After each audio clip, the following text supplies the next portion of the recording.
Gotta make some settings changes first. But we're almost there.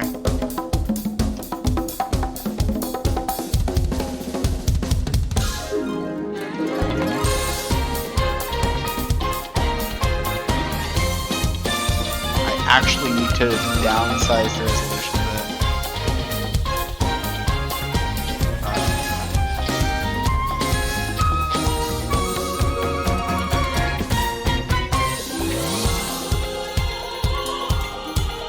Oh, you have to press X to apply. Okay.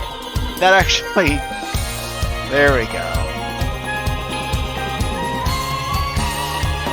Enjoy the music while we set up.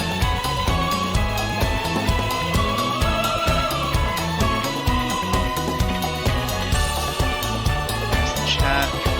Down there a little bit. There it is.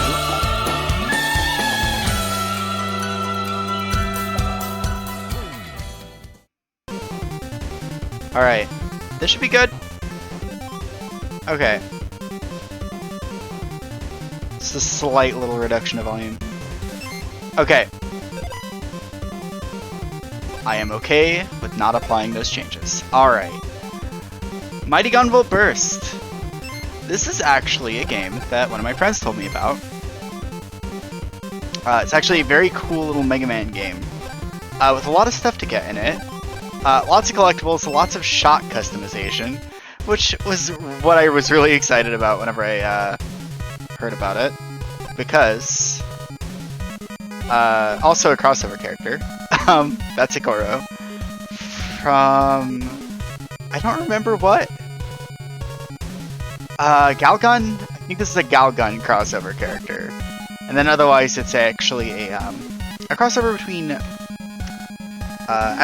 Azure Striker Gunvolt and Mighty number 9. There it is.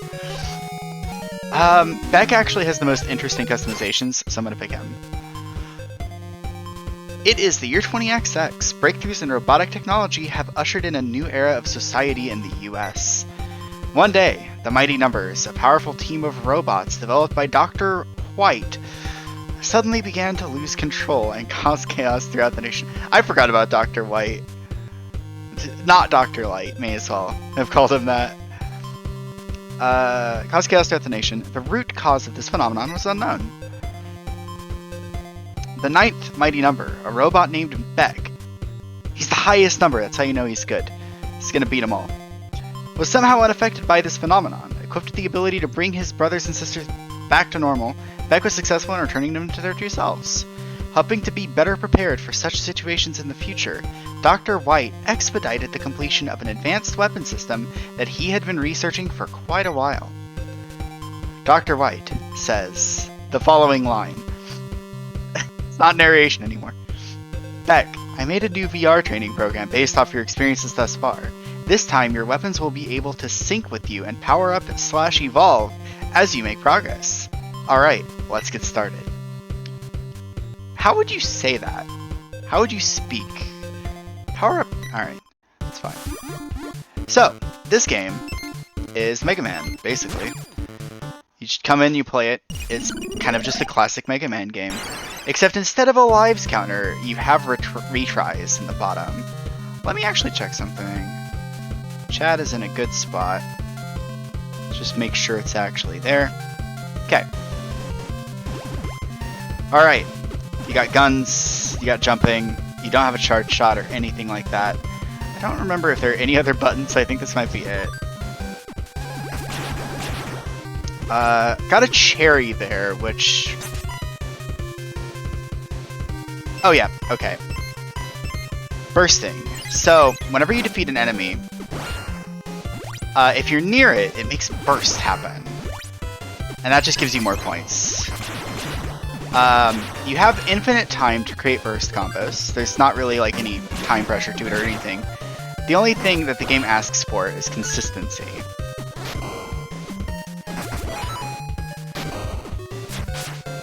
If you ever kill an enemy from too far away, it will not count as a burst. I actually don't remember how many... No. So much for that. I don't remember how many shots enemies survive here.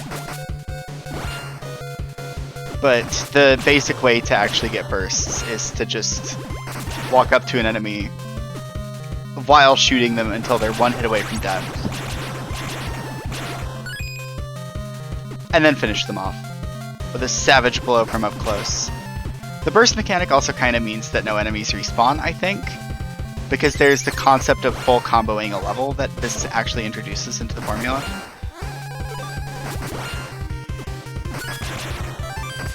TBC Altair. So, as you play this game, you actually end up... That's interesting. You get CP pickups. And you get, well, that thing I just got, TBC Altair. Uh oh. I gotta get the bursts as I go.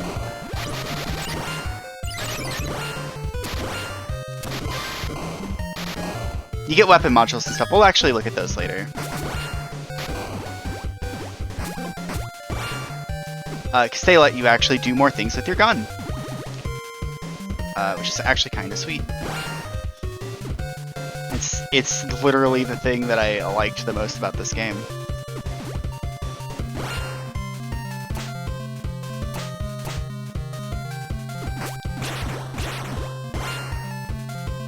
Aside from the scoring mechanics, which I actually also think are very cool. The foods are actually, so they're just straight up hearts for healing, which is a bit silly.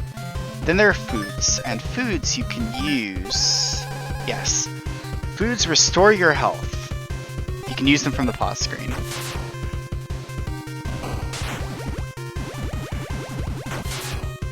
So this is a Megaman game with healing items in it. Here's a boss. There he is. His name flashed up on screen a little bit. I find it to be a bit unreadable. Also, bosses don't really have iframes in this, or this guy doesn't at least. Oh, that's a bit of a fast dash. Just go nuts on him. Uh-oh. Okay, he rams the wall, it actually stuns me. Uh-oh.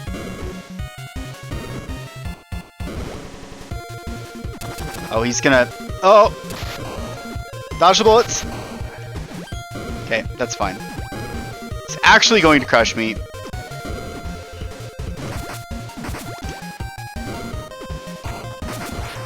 And you actually can get a burst kill on bosses as well. For the ultimate score bonus. Ultimate as in final, right? If you killed every enemy and got all of the bursts, then that's what that is. That's odd. I beat the stage, but it seems like I can't move on. Who's that? I've never seen this guy before. Maybe that's one of those GMs that helps you out if you're stuck. I mean, it's a futuristic world. Maybe he's familiar with MMOs. You play a lot of MMOs, Beck?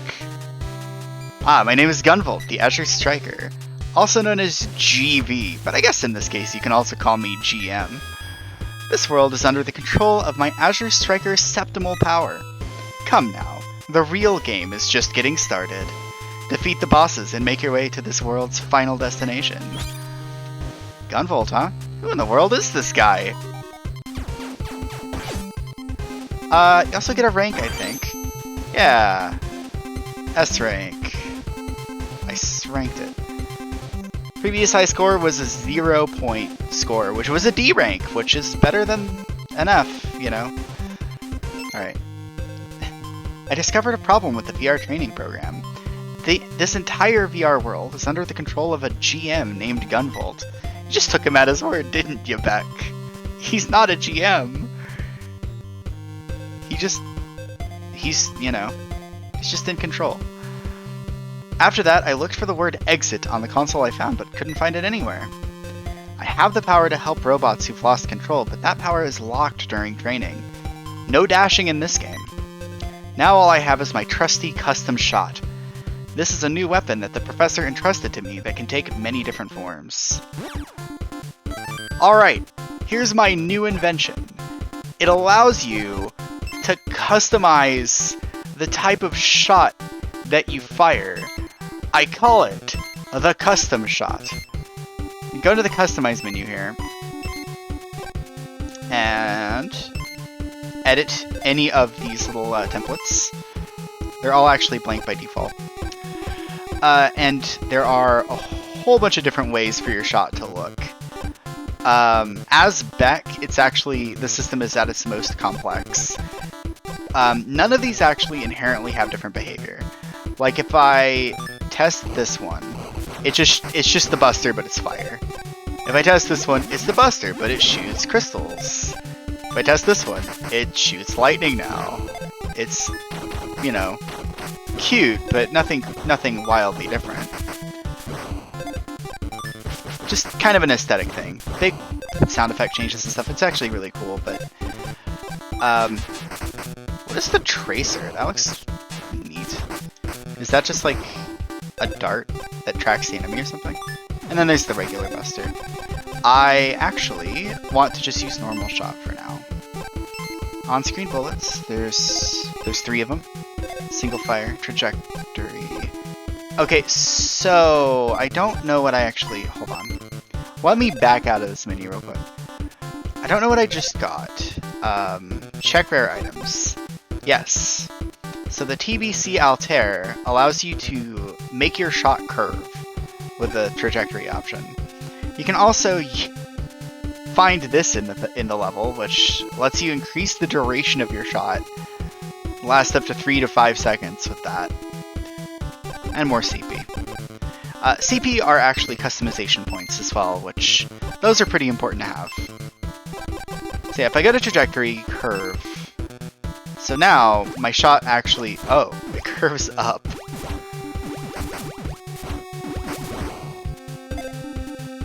You can change these things, but not much.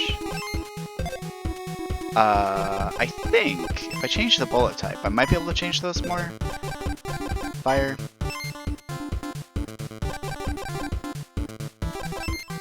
So if I do curve now, yes. So fire is actually more configurable. This is the weird thing about Beck. If you're playing Beck in this game, you end up with a much more configurable custom shot. I actually, regrettably, really just like making regular bullets in this game, so might actually not end up being that exciting to watch, thinking about it. I'll have to look into making fancier looking bullets. It's also the curve speed, which you can make it really take its time. You know what? Let's have slow break timing, slow curve speed. And then my shot's mostly just up. It'll be a fireball, and it goes up. Change your shot speed. You can actually make it accelerate as well, which is kind of cool. Oh, shot duration, 0.2 seconds. Oh boy. Hello, I wish to only engage with the scoring system. I do not need to do damage from any other range. Bap, bap, bap. Okay. Penalizing your shot actually has a number of effects. And by a number of effects, I mean it just makes it cost less to use. Oh, I forgot as well. Each shot has like a number of larger projectiles as well that you can do. Let's actually save this. Equip it. There we go. Got a nice little fireball. I think I might not have changed anything at all about it. This game also has a bit of a thing that was controversial, I think. Yeah, it still curves. I actually set it up to curve. Okay. It just doesn't, it's just not a very expensive bullet. I was wondering about that. This game has a bit of a controversial decision where It actually takes a bit. Or you actually have to repeat levels in order to get all the collectibles. They provide you a tangible incentive to just grind out levels, which is a thing you typically don't see in Mega Man. I'm gonna try to refrain from doing that, but I'm a bit of a completionist by nature, so it might happen. I'll spend plenty of time looking for secrets, though, just to make sure it takes as long as possible.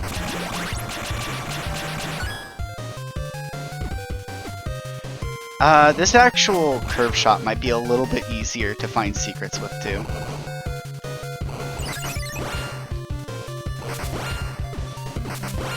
By the way, there's no incentive other than score to go for bursts.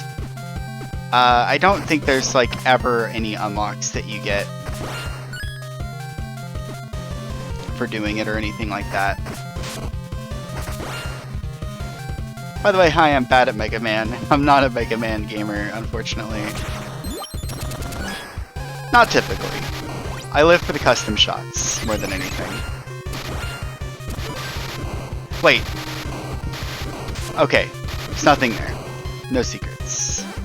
Maybe on the right side here. Oh no, I think I remember one. That guy down there.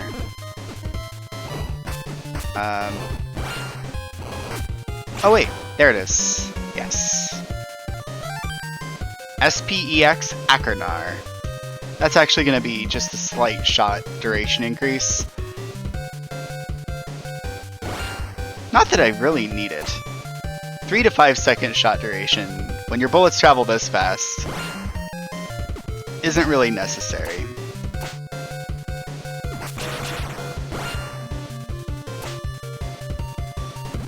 Okay. I think if you want optimal score, you go for the bottom path, and you take the peach. But the little blue crystals actually do give you extra CP. Okay. Boss. What's his name? Round Digger. Okay, that sounds about right.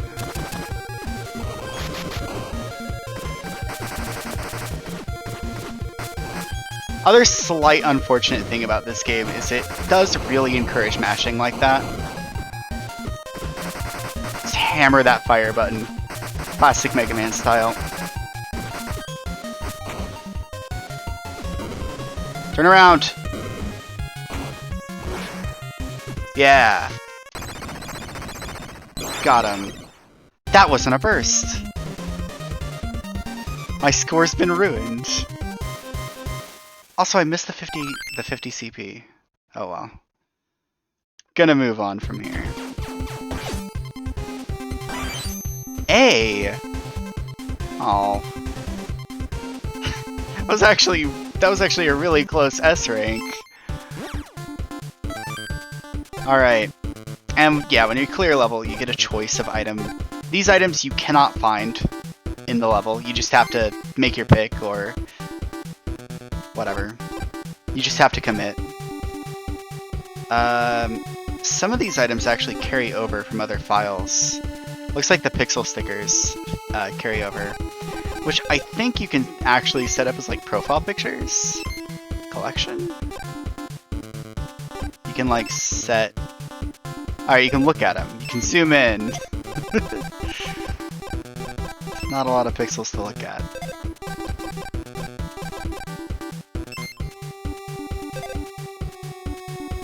Can I have that one? I want that one. I want that one to be my profile picture. Options? MISC settings? Yeah, I'm pretty miscellaneous. Okay, that's where I am.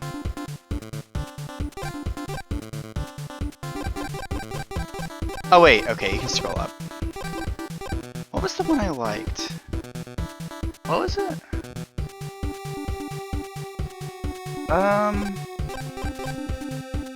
It might have just been Ekoro.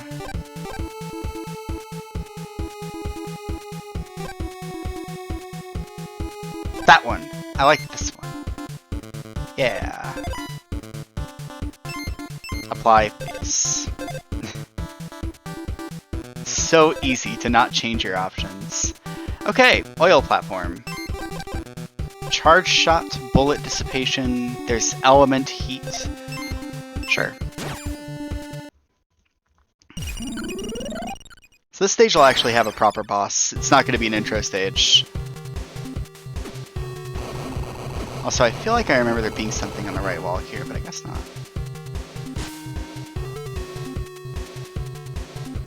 Okay. Cool. Guy's got a cute little flamethrower move. Also, legit kinda hard to get the burst on him.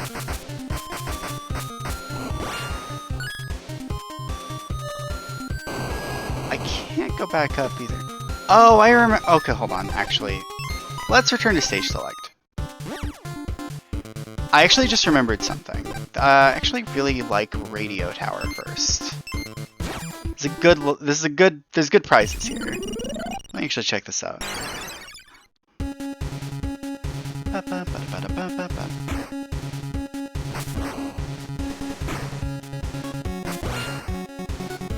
The song's pretty great when it gets going.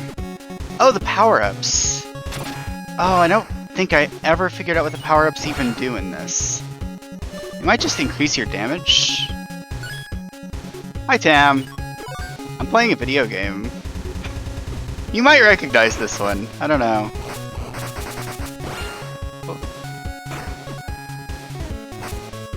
I'm also a little bit trying to get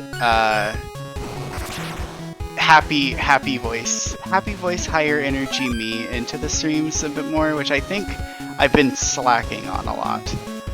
And I want to inspire happiness and not depression, which I think I might have been inspiring a little bit before. But no, enough of that. Enough of that. I need to destroy the mailbox. Power-ups might increase damage, but most importantly, ignore shields and make all kills count as burst. Right. There weren't any shielded enemies there, so that's... yeah. That explains why I never figured it out.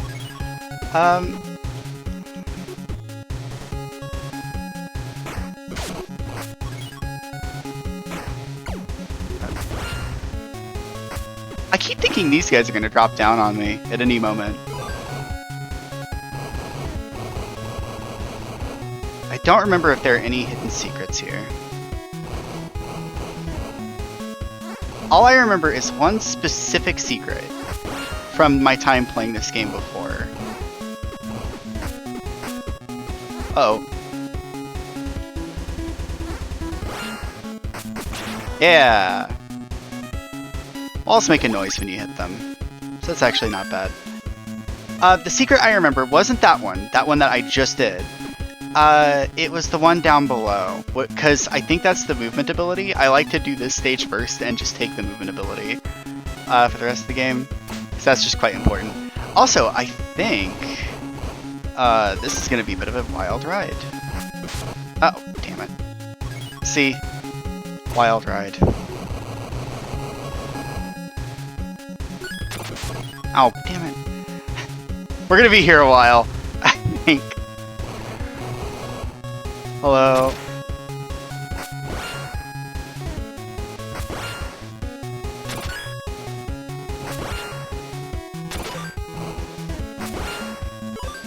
Okay. I can drop down, I think, right? Yes. There's more money to be had. There's CP, there's points. I demand points. I was actually talking with a friend earlier the other day, as if that was recent occurrence. These Medusa head enemies are wild. I was talking with a friend earlier. Hold on. Is there anything important on the left side of the screen? No, not especially. Okay. Whoa. That's not what we want to move. I was talking with Azure the other day.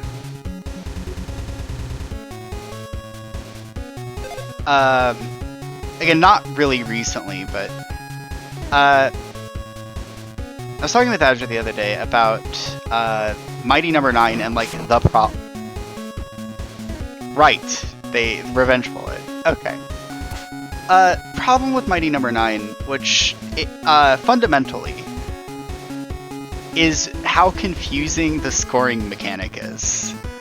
Where for some reason you can like dash through an enemy to absorb like 80% of them instead of 100% of them, and stuff like that. And how this game system is just that system, but made as elegant as possible. Ow! This system is that system, but done as elegantly as possible. But I am also playing a Megaman game, so sometimes that happens. Not the biggest deal in the world.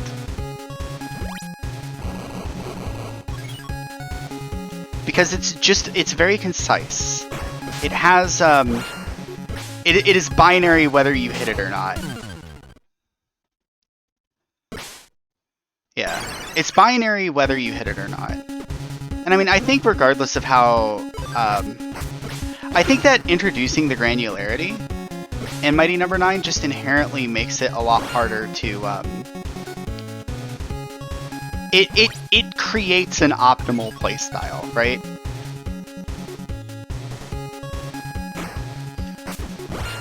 Because the optimal thing to do, actually, factually, is going to always be to get 100%. Whether that does anything like breaking your combo or anything like that. Because the percent implies that you get maybe more points the higher the percent, right? I don't know how it actually works, but just having the granularity at all is kind of what makes it confusing. Confuses the whole system, honestly. But killing enemies from as close up as possible is actually pretty fun, because it makes you perform really bad ideas. Getting under 100% breaks your combo. Yeah. But presuming that, like... I hate this boss, by the way, I think. Yeah, he's got the drone. He throws that, and then it gets stuck to you, and you can't shoot anymore. It's annoying. Oh wait, you can shoot.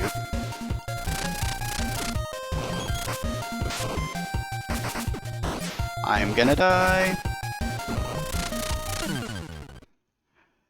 Alright, maybe I should have gotten a curve shot that was a little bit better. I think you can edit your shot mid-stage, so...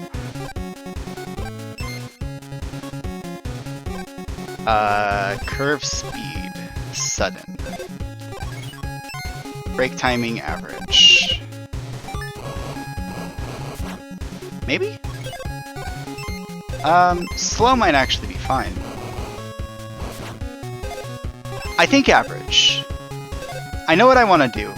I have a strategy. Y to finish this time. Confirmation in this game drives me nuts. Okay.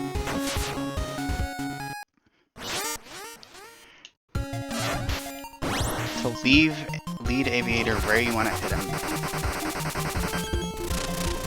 I didn't realize you could control him.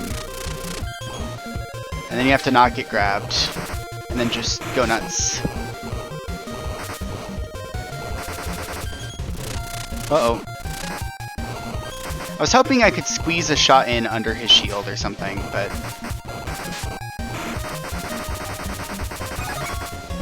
Oh, right, this. This fight's kinda sick. This attack is actually great. Ow! Okay, right, he goes after you again. Okay. I'm gonna need to relearn every boss. That explains why that dash attack is actually so annoying. Because he leads it. He aims it at you. It's not just a sweep.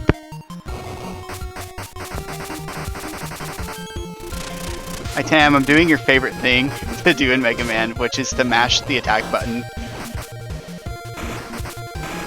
Wait, what? This first wave kinda missed me there. Oh my god! Aviator, please.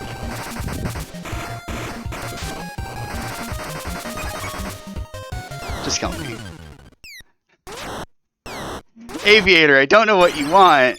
I don't know if he's gonna start going forward or what.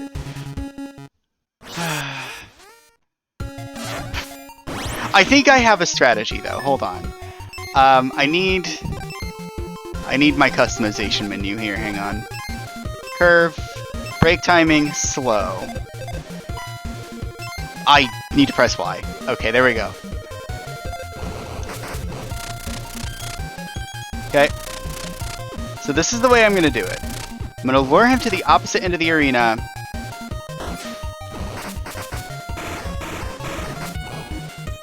But now I have to get used to a different range of attacks.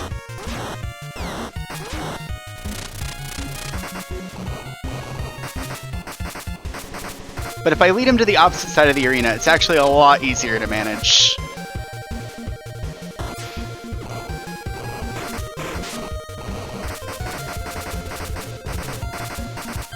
Okay. Big screen-wide dash. You know it, Aviate. Okay. That's fine. Oh, damn it.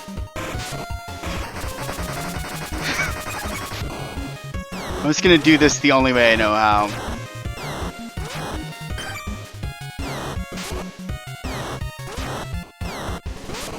Oh my god. Okay, that attack I still need to get a little bit used to, but I think I have a general idea.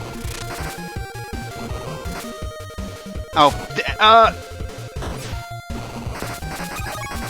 okay, dash.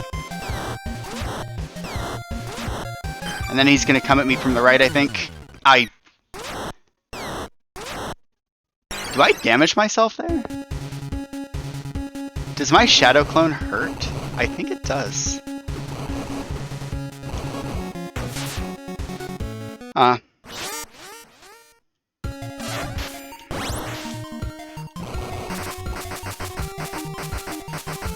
No, I think I got touched by me and died. I think that's what happened.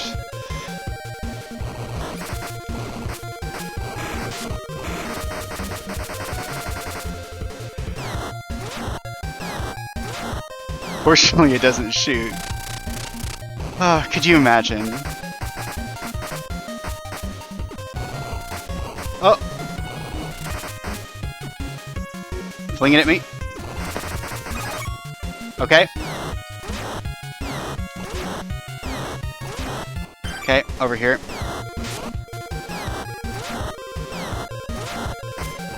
Oh, you can shoot your clone though. Oh god, okay. You're gonna need to go to the opposite side of the screen, Aviator, please. Oh my god, it's doing this again.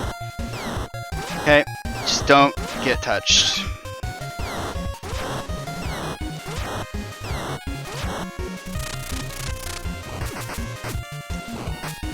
Oh my god. Okay, I'm alive. Die, Aviator! I almost killed myself with my shots that went off screen.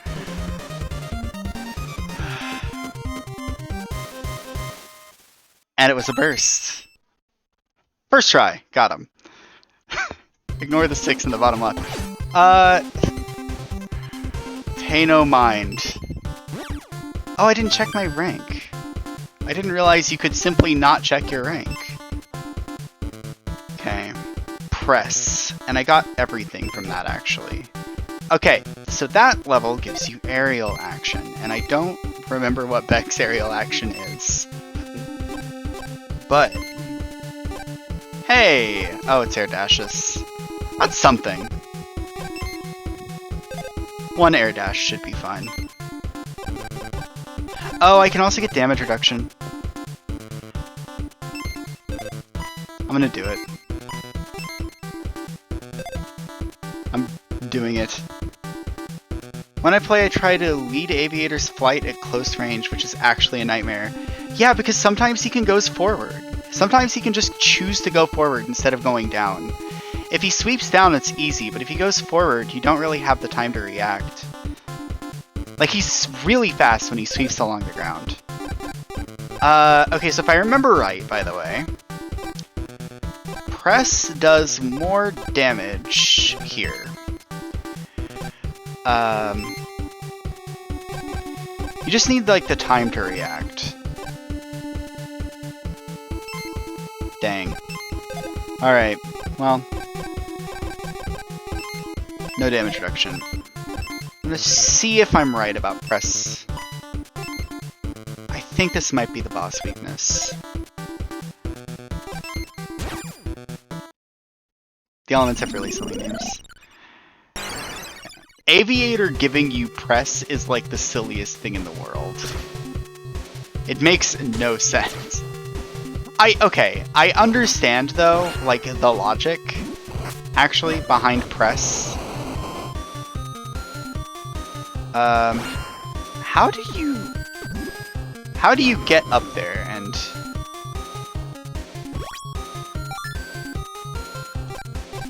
Retry? Oh, that actually kills you. Well, that's unfortunate. Hold on, actually, restart. That's better. Press seems to me like you take, like, a tarp or a blanket or something and press the fire. I think press beats fire. That's the way that I remembered it. I think you need, like, analysis or something in order to beat, Flyboy. Flying McFlyboy.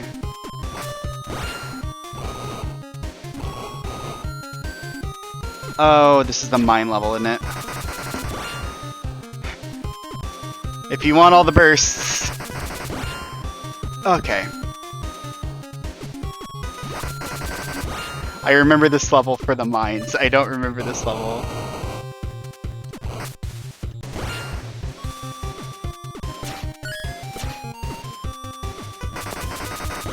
This is the level that makes you mash the fire button irresponsibly fast. Whoa! Alright. I'm addicted to score. Really. Oh, this.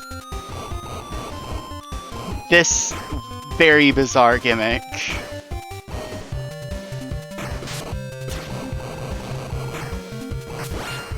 Okay. Wind doesn't really beat fire, though. Like, I understand the idea, but...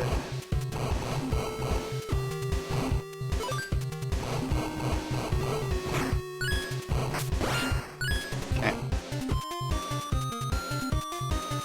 Oh, God. I don't know if my wrist is, like, equipped to play this game right now.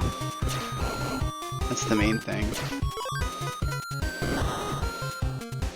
Don't go down there. In the context of Mighty Number 9. Oh, right, yeah. Yeah, no, like, it's Mighty Number 9 bosses, so Mighty Number 9 boss weaknesses makes a lot of sense.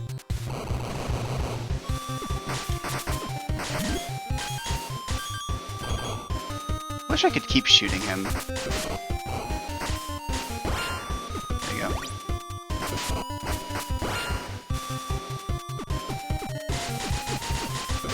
Ow. Dang it. So Tam, it's been a while. How does this end up looking compared to my Discord streams? I know my Discord streams are like a nightmare, but... Oh, damn it! I know my Discord streams are a nightmare, but... It's a minor miscalculation. Now all of my score is gone.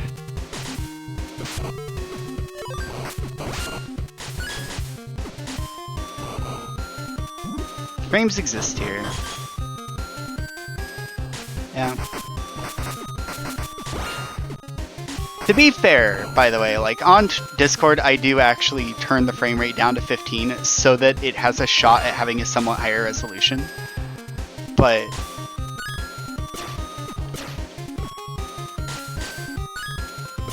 oh, okay, that's fine.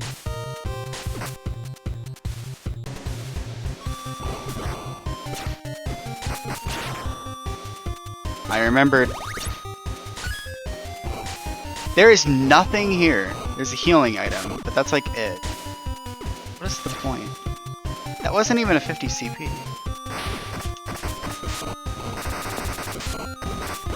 There we go. Damn it.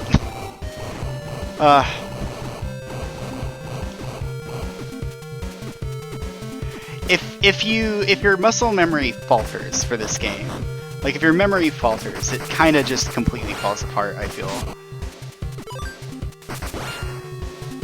It's really hard to actually... How do I want it. No walls are destructible in that other room now. I cannot reach. Alright, I guess I need another air dash.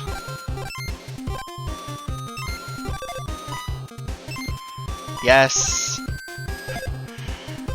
God. I kind of also wish the default was to just save my changes. That's like the one thing about this game that drives me a bit crazy. Out of here.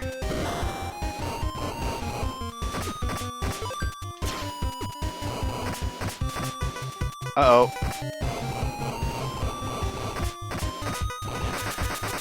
That's not gonna work. I think anytime I replay this level, I never go this way.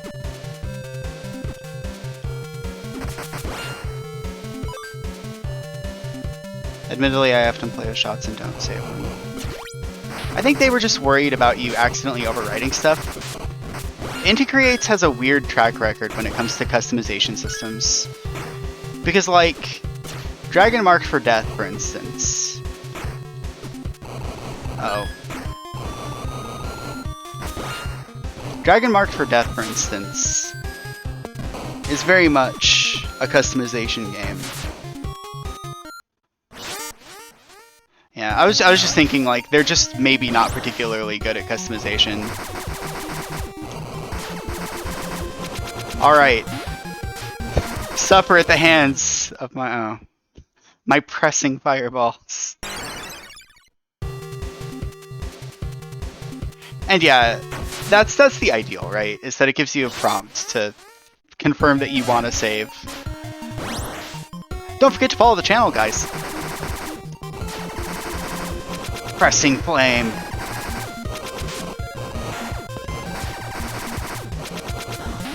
Uh-oh. This attack, which took me forever to figure out the timing for, or not the timing, but the anything.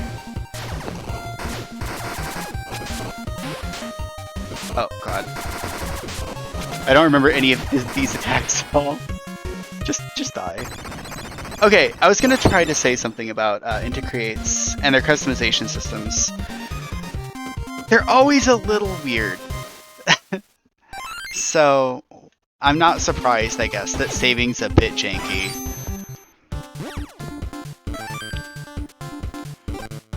Heat option. Okay. I actually missed a bunch of stuff.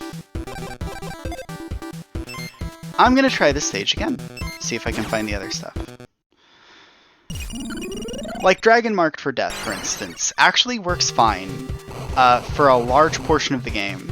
But once you actually get like past level 30-ish, from what people have told me, the game's scaling gets very weird. Where things like divine damage kind of become useless past a certain level. Magic builds are actually really overpowered until you get to a certain level, at which point they're almost useless. There's like really weird things like that I've only really observed in games that were like before customization was all that prevalent. Like Diablo 2, right? That's like weird stuff that you see in Diablo 2, where, oh, there are elemental immunities now. So if you're a sorceress, you're actually in a really bad situation. Because you might just not be able to do damage to the average enemy whenever you're in the super in-game levels.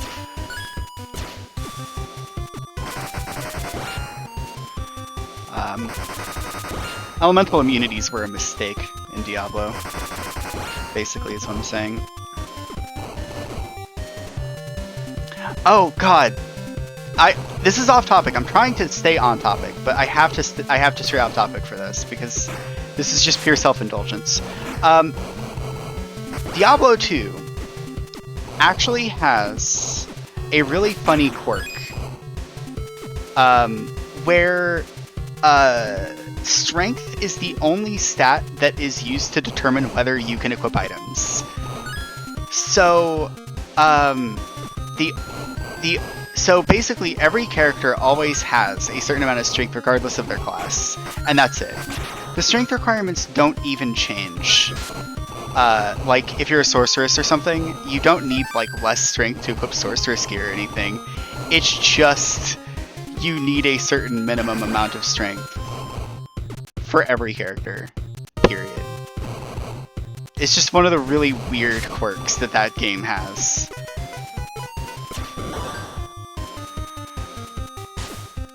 Quirks aren't bad, but old era customization systems had a lot of weird things going on. You just need strength. By the way, strength does not also determine the power of physical attacks or anything. That would be silly. Because then, like, barbarians would be at a huge advantage, because they do only physical damage, probably. I don't really know, actually, how barbarians work in Diablo 2, but... No, strength only determines equipment requirements, and that's it. That is a really terrifying jump, by the way.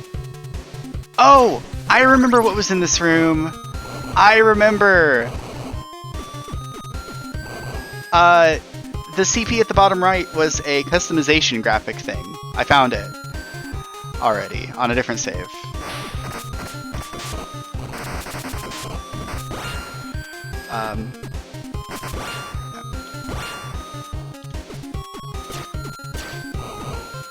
Okay.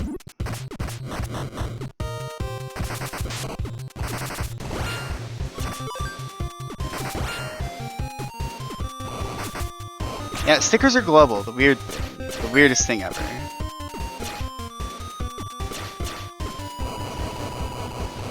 Uh-oh.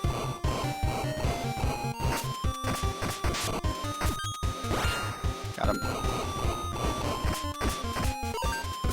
So Tam, I don't know if we've ever talked about, like, how I've never actually played other Mega Man games. It's just not really something...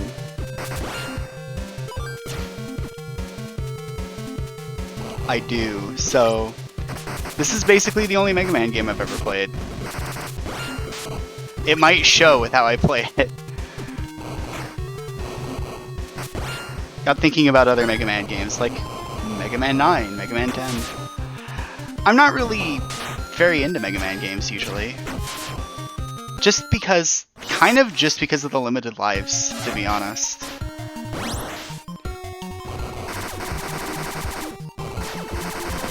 If Mega Man had unlimited lives just at all points in the game, I would actually be a lot more enthusiastic about playing Mega Man games. I know why there are limited lives, but... Yeah, Mega Man 11 has a lot more in the way of, like, playstyle dictating stuff that you can do. I should have gone for the burst there. Unlimited lives, built-in slow-mo. I don't know if I'll strictly need the slow-mo. As long as it's not overly frustrating to try again, I'm actually okay with games being hard. It's just, well... if you have limited lives and you have to sit through a game over screen and then go back to the stage and restart it from the beginning, every time you run out of lives, then I don't play that game anymore. Is basically how it works.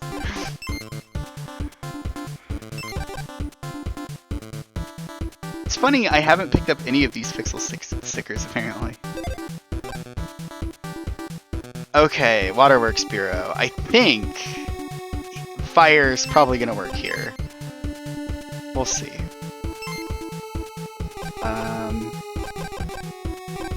Element. Heat. Okay, but unfortunately, my shot is actually a fireball, which I need to change that. I need to fix this. So let's set it to... Blade! Fire sword! Yeah!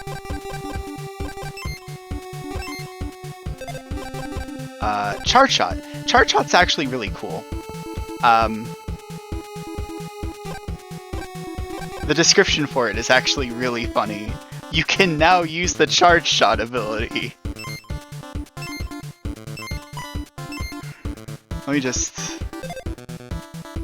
Yeah, it just says that.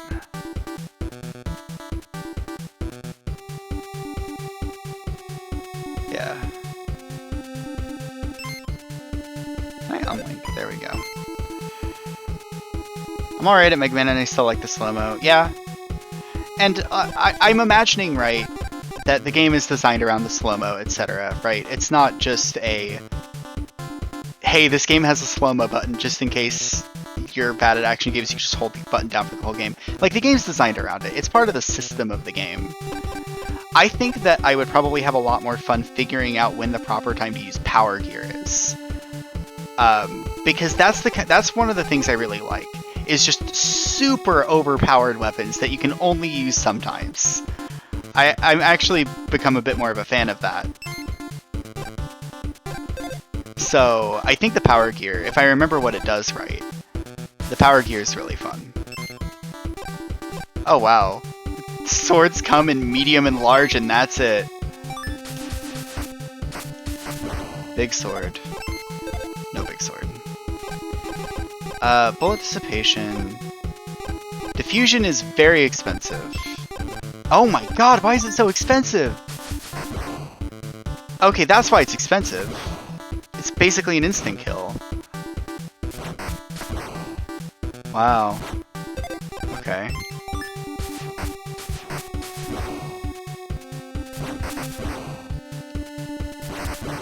Yeah. I think it's actually quite possible that I would enjoy Mega Man games if I just had infinite lives in them. As a general rule.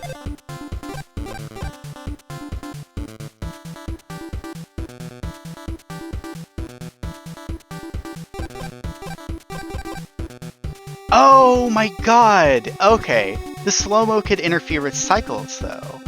So if there's just, you know, lava pouring at regular intervals or something, maybe if you use speed gear enough, you can get past it a cycle early.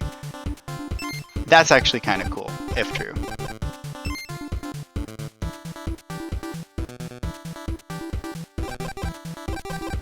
Unless it slows everything. I kind of figured you went normal speed, and then everything else is slow. I don't know if that's how it works. Cannot configure this at all. I don't know that I want returning swords.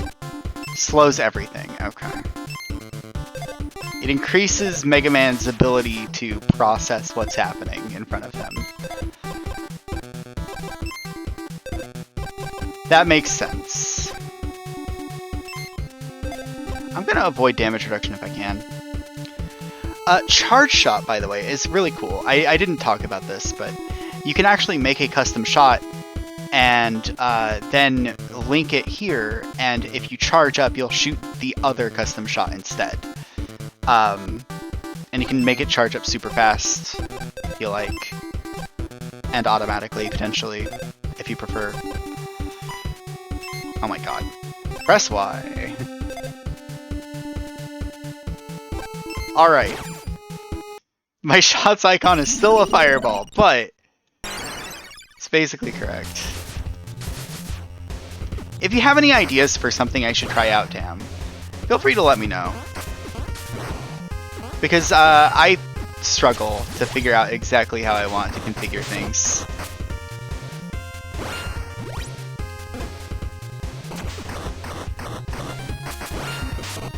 I'm given too much freedom in this game, so I don't know what to actually commit to in terms of like shot builds.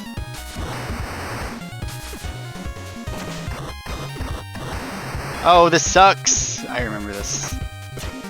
Uh-oh. Oh, boy.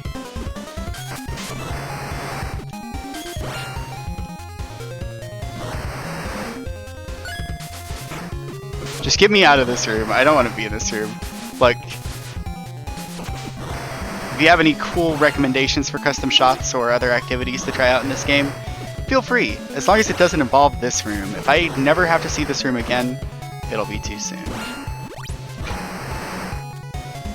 Look. One's trying to make you die by blowing you into the spikes. It's clever design. Actually. Had to be the wind level, though. I forgot this water level's the wind level.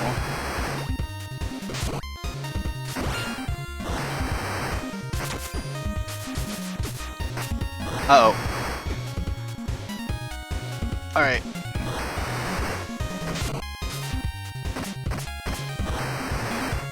That was lucky.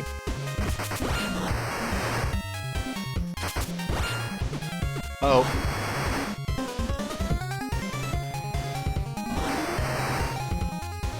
The burst mechanic is really great for risk reward. And by that I mean, it makes you do dumb things just so that you can see a tiny cute little emblem appear. Do dumb things for dopamine. That's what risk reward means. Oh, to the right this time. I think there's a thing on the right of this area. Over there? Yep, up there. This actually, I think, is a level where you can't get everything in one run, because you can't backtrack here. But you have to take this route to get some of the customizations. And then there are other customizations up at the top.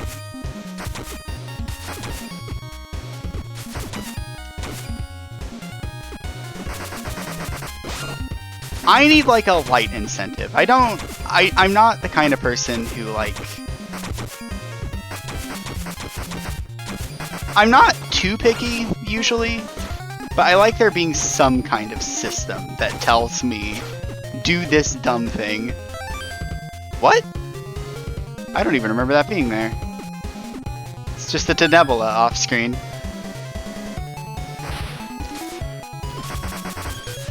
Like, one example, honestly, is like... if I feel like people are watching, I will also pull really dumb stunts, because I think it'll be funny to watch.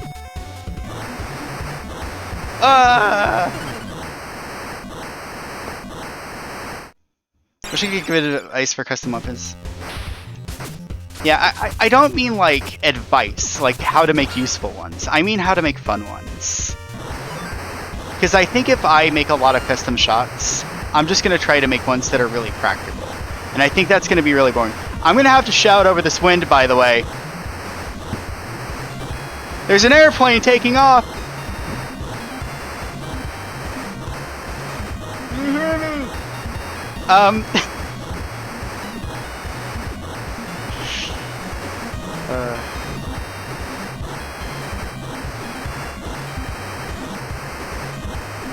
This is a hell of a room.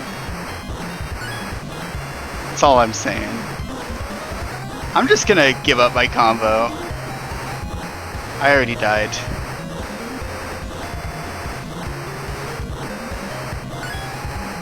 I think for me, by the way, it is actually really easy to disincentivize things. Uh-oh. Okay.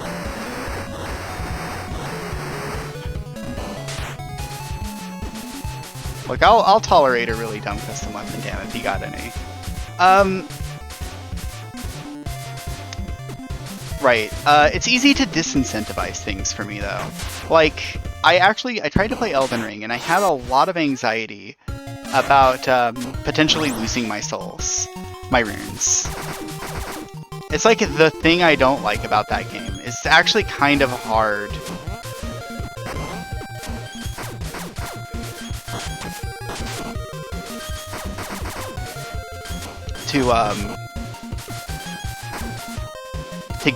it can be hard to get your runes back. There aren't any like easy shortcut ways to get them.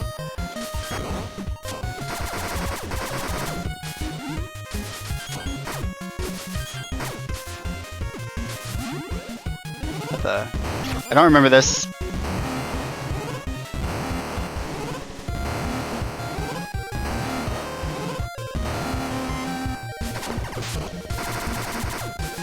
Oh shoot.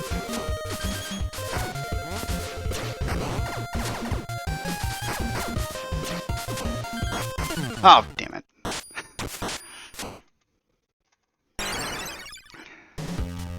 Close.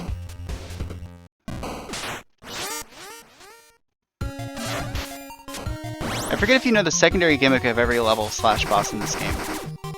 There's a secondary gimmick? I mean, what do you mean by gimmick? I'm kind of curious. I'll hear your story.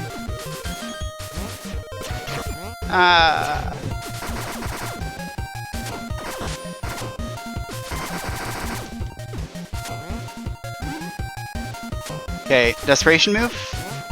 Yep. Okay. That's a bit different from what I was expecting.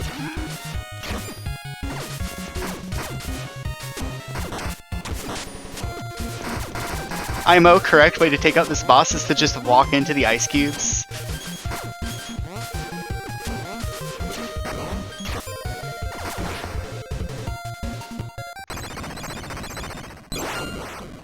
These are obviously Mighty Number 9 boss.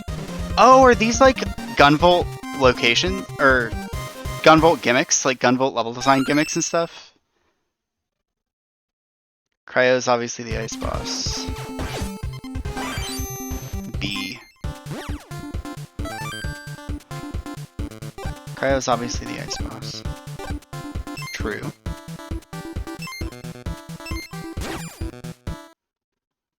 I'm curious though.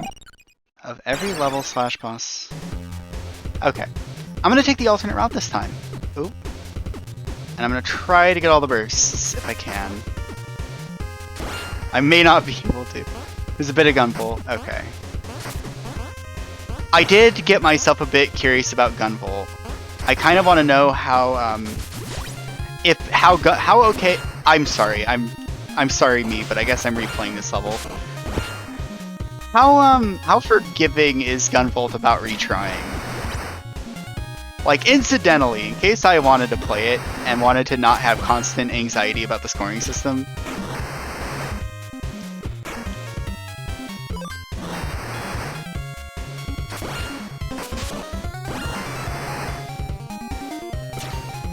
I'm just wondering.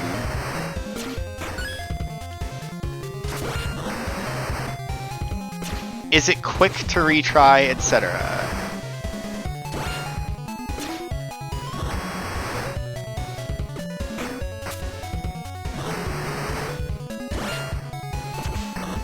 Whoa. I know that, like, if you get hit, it's bad, but...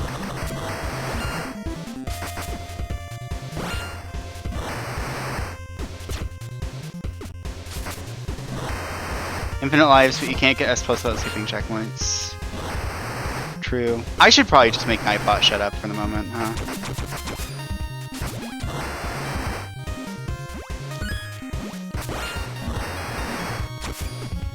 I don't know that it's possible to, like, attract viewers as a non-affiliate on Twitch, so... I don't know if people are gonna randomly show up, you know? They might, but...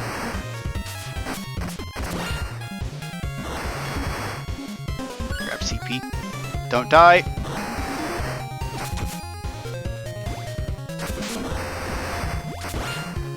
Yeah, what I guess I mean is, can you just retry, but then there's no loading screen? Like, that's a question that is that basically would answer. The answer to that is the answer that I desire.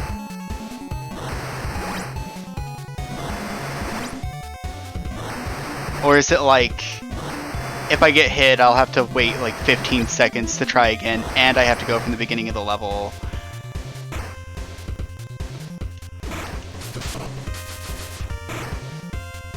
Because I can think of a number of ways in which it can be an absolute nightmare. Rip my burst counter, by the way. Yeah. If it's brief, then I'm like fine with it, but... If it's like there's a bit of a loading screen, that's okay. Because I think runs are also going to be kind of long anyway. So.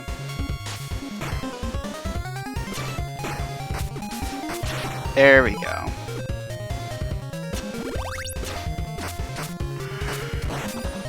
Oh, right. Alnair. It's like Altair, except instead of it being a top air, it's a neutral air. You know, top air, neutral air, bottom air. The 3 aerial moves that every character has. I'm sorry. Alnair, Altair, and Albear, you know?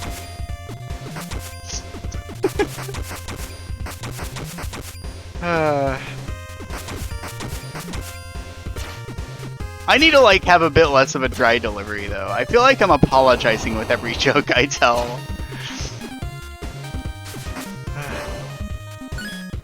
Need to not do that. People need to feel amazing. They need to be like, oh my god, that joke's great. And the person who told it loved it. People don't want to like... Anyway, I don't know. I'm overthinking. Look, don't mind me.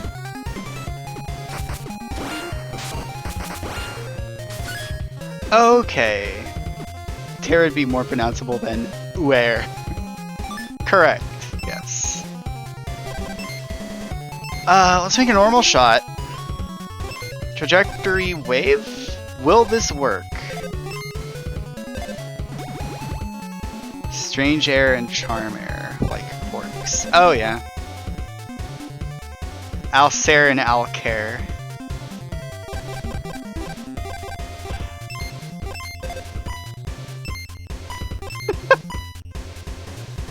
Let's look at that, yeah. I just had a thought of... What if your alternate up air was like Altair, but that doesn't really work.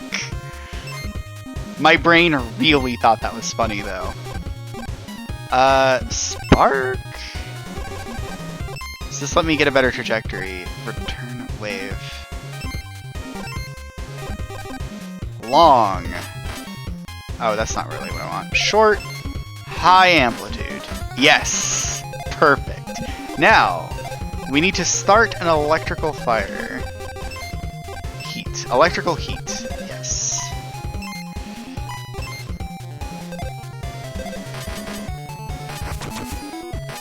Yes. We see the fighter has an alternate moveset that changes their moveset. True. Yeah. That's it.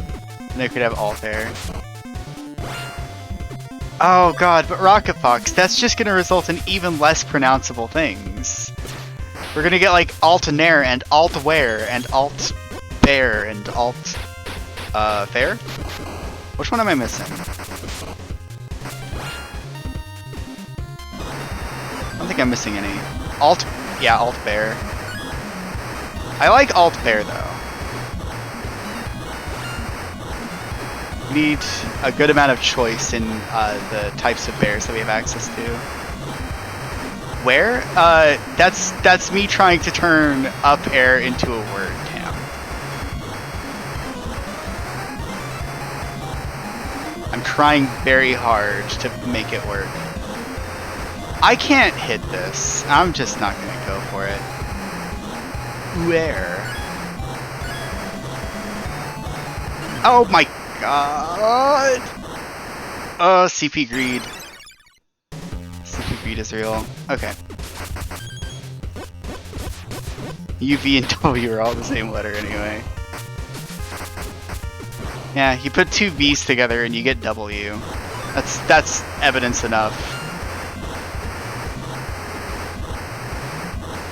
Uh-oh.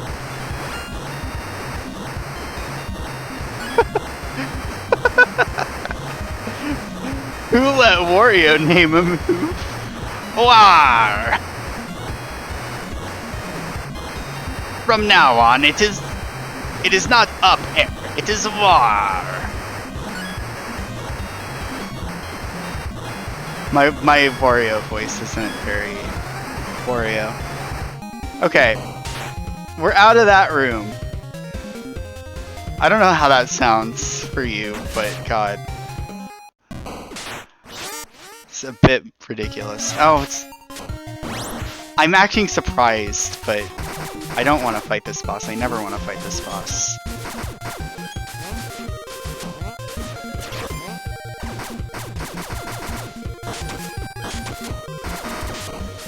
Bullets!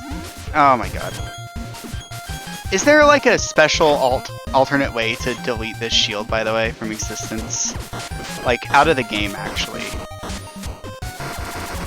Not even like for the duration of the fight, I just kind of want it gone. Desperation move? Okay. Never mind. I'm gonna be seeing a lot more of that move.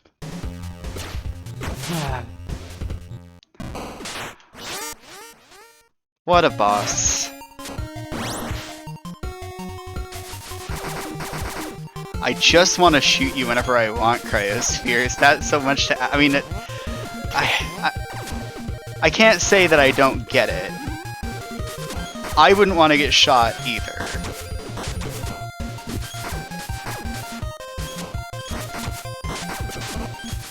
Weakness does not ignore it because I'm using the weakness.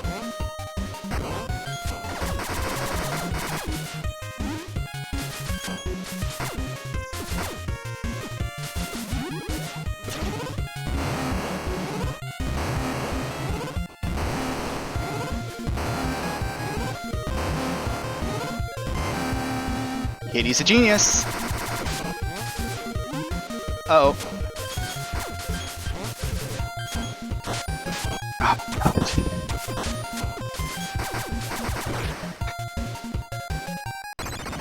Characters with a built-in piercing mechanic can ignore it. Yeah, I guess so. I guess that would just be DLC, wouldn't it? I was trying to think about the other characters. Like Gunvolt, Beck obviously has like the best customization. And then Ikoro, just her gimmick is that she has half health. Basically. Half health and no customization really at all to speak of. Okay, the new element is freeze. I don't know what that beats.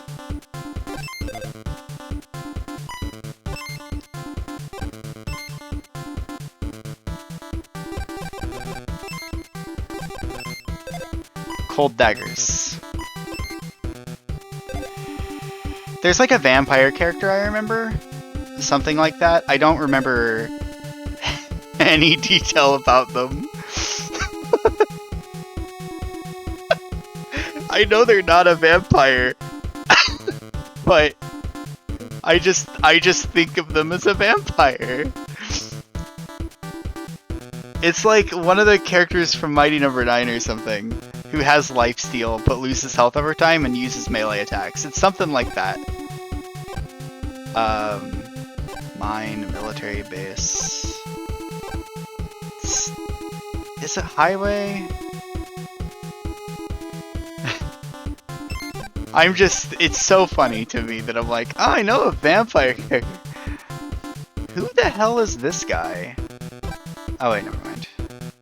She's from Ikoro's series? Really? Wasn't there a Mighty Number 9 character that had like vampire claw moves? I thought that... Well, I think ice freezes rocks. Actually, that's not true. I think military base beats rocks. Rocks beat electricity? I don't remember. Military base. You're thinking Ray. Okay.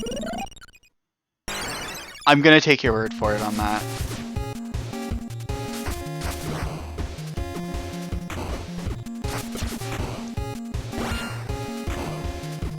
Ray is from Mighty Number 9.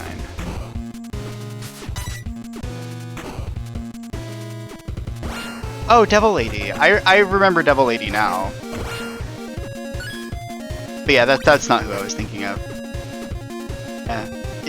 Crucial to my mental image there were the claws. Uh-oh. Missile. Probably could have shot that.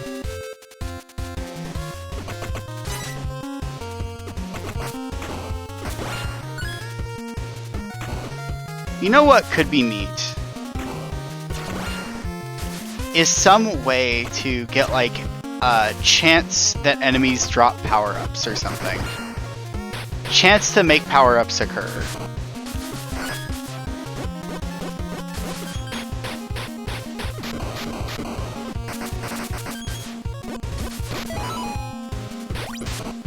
Ow. That might be nice. Or like a gimmick that is just, if you do this thing, then a power-up happens. Maybe while you're close, you do half damage, but if you get a burst, the enemy drops a power-up. Oh, this is a dangerous part of the level. Oh! Yep. Dangerous part of the level. Because it seems like power-ups are just kind of really rare in this game.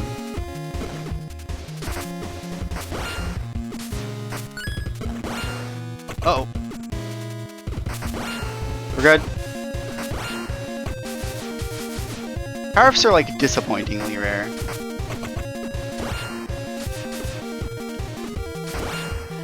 Maybe this is just me. I find it a bit easy to get like disappointed in a really like a mechanic that kind of plays a bit part in the game. Like, I don't really like it, although I can kind of get over it. I don't really like it in Castlevania games when old weapons just stop being useful in any way whatsoever. I like it when everything has some sort of utility, use, or purpose. Okay, I think I'm dead. I think is what this means.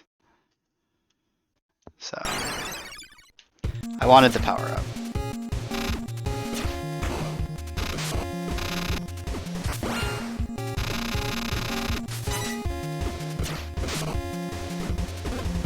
Oh, hurry up.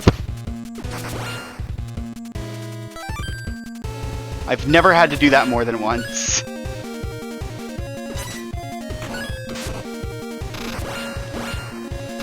Okay.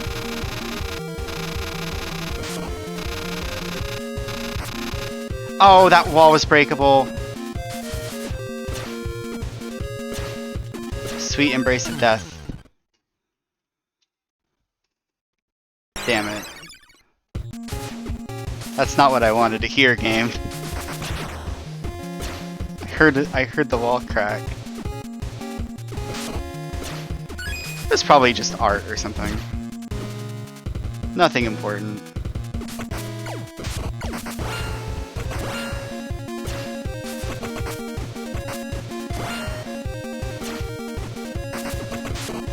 I feel like a lot of work secretly goes into Kirby level design. Like, a lot of work.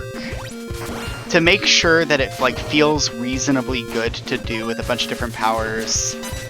To ensure that there's always a way to kill yourself whenever you fail to get a power-up. Because that it only stops being nice. Kirby games only stop being nice when you're in like the last world. And they like stop giving you convenient ways to reset. Which is kind of funny that that's the way that Kirby games can get harder. It's not as easy to die in this world. That's how you know it's difficult.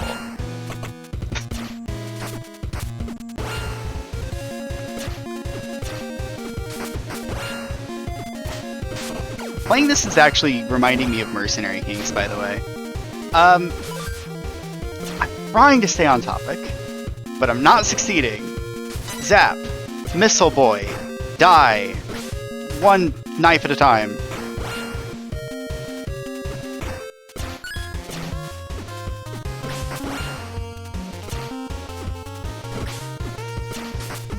You also die, actually. You are the worst. Ring Boy.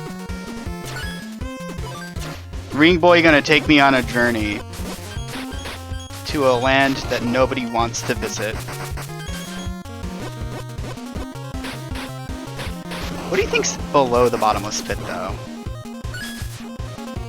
Do you think it's just, like, a lot of, like, cake. And Beck's just not a fan.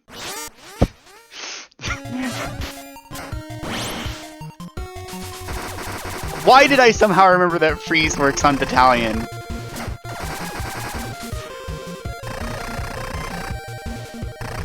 We're not going to explore that topic anymore, about what's at the bottom of the bottomless pit, unless you want. Okay, this attack, which I forget what this even does.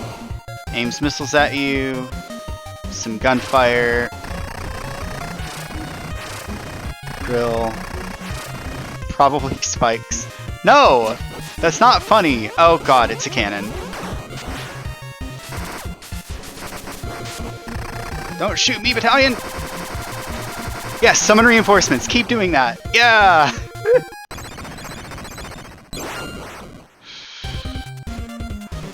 Funny options only.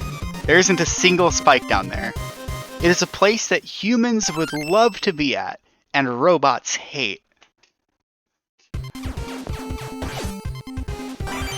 That's what I need right now. What do robots hate?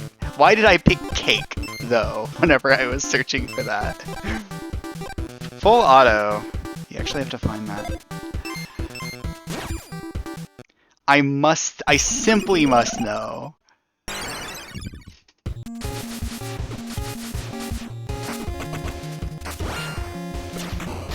Uh-oh.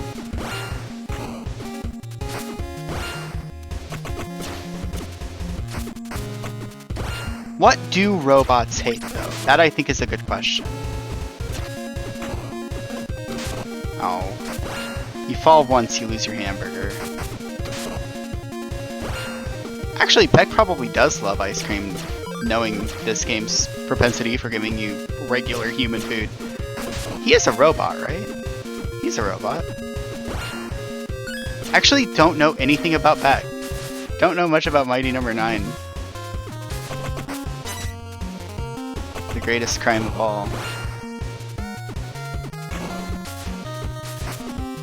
Beck's a robot, okay. Maybe I should just visit Nightbot and tell Nightbot to shut up. It'll take a bit, though, is the thing. Actually takes some effort to do that. Okay, next run of this level. That's a lot of ordnance in the background. Missile launchers.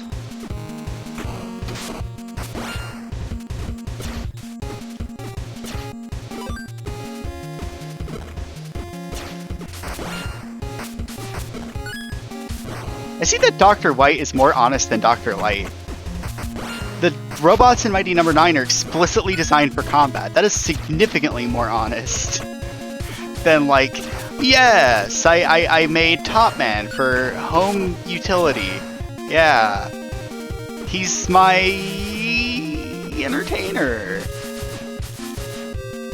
Gutsman. Yeah, he's a construction robot. I guess the Robot Masters, I think, make a degree of sense. They stop making sense past a certain point, but Dr. White was like, actually, what if I just made a lot of really sick combat robots and then had them fight each other? In what, you ask? Why, the Mighty Robot Fighting League.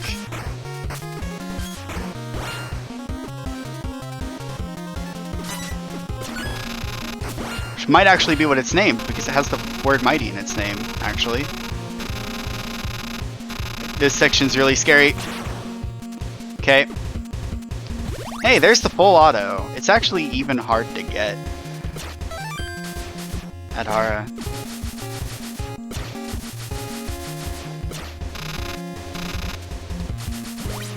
I think I did miss something important, but it's not important to me.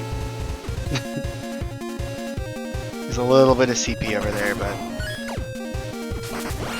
So speaking of interesting guns, by the way, I've been playing a lot of... Oh my god. I've been playing a lot of Borderlands lately. I'm just gonna violate my principles, it's fine. I've been playing a lot of Borderlands, and actually having a good amount of fun with it. Because actually, there was a whole lot of, like, marketing garbage that went into Borderlands, which was the millions, hundreds of millions of guns thing. There's still a plot reason he made robots, but I forget.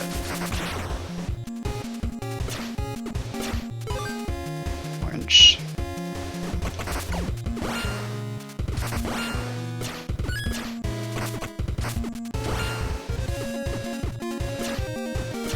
But I'm kind of imagining a little bit a version of this game that has gun parts that do like the wild, weird things that legendaries do in Borderlands.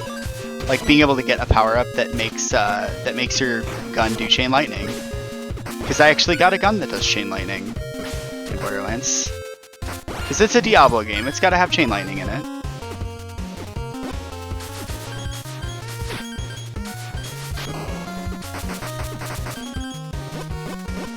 And they could just be shot types like Beck has, but with really limited customization options.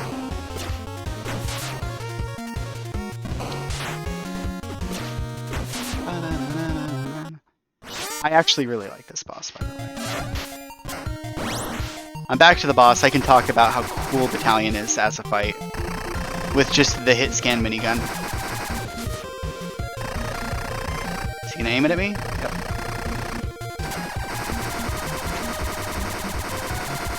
His reinforcements are also just kind of a cute gesture. So, 2 big missile launchers. They're gonna launch missiles at me.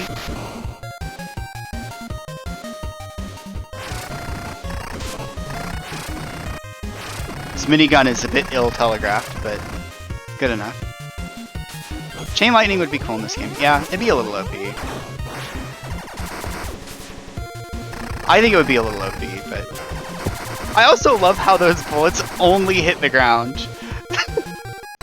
It's my favorite part. Battalion is such a good fight. Battalion's actually quite fun.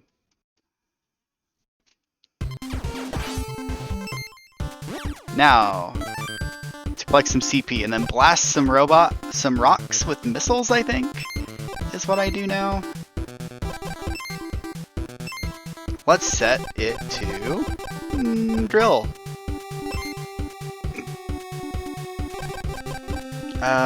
Trajectory is back to straight. Duration. Right, I got some duration upgrades. Explosion, which I actually want to do. I'm gonna make just a really expensive shot. Yes!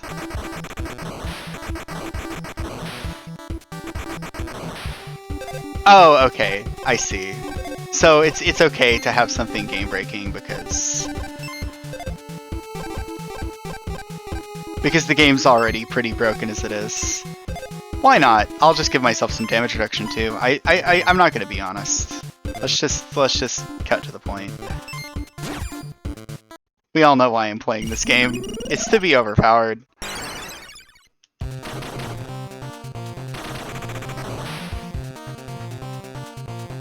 I wish I could have big cluster explosions with missiles. What's the deal? I remember these guys being dangerous, and that's why. Oh, they auto-burst whenever they self-destruct. Oh my god, Beck. Okay. That's what it was I was remembering.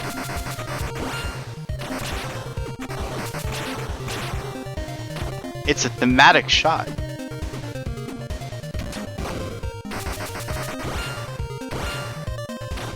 Actually kind of just one-shots things. Oh god.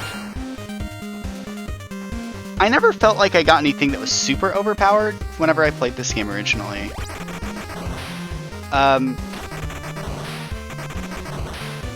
The way I generally felt about what I had done to this game was damage reduction mainly. I never quite felt like I got anything as broken as I did in, say, Magic Maker, which is easily like the most breakable game of all time. One of my favorite customization games, to be honest.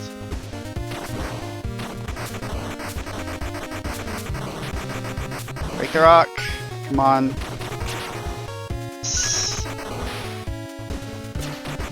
But you can get like fairly broken stuff with like damage upgrades and things. But I mean, that's damage upgrades, right? Those are pretty much just broken by default.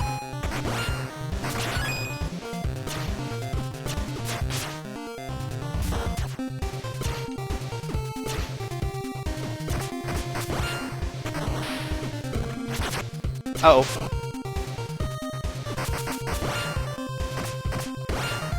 Took a bit of a tumble there.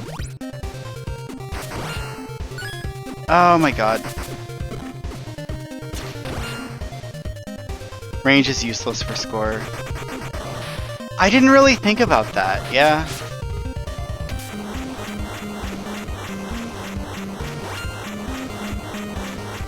But like, you're right.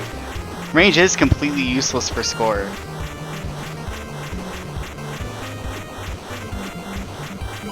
Pizza? Robots don't like pizza.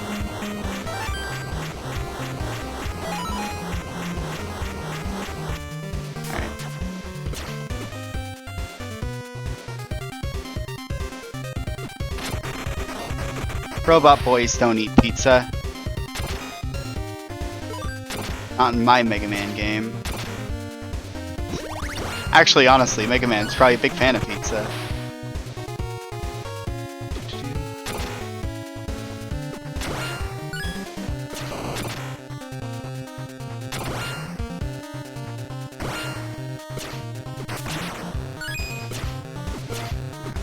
I've been, anytime I ever venture into game design, which again,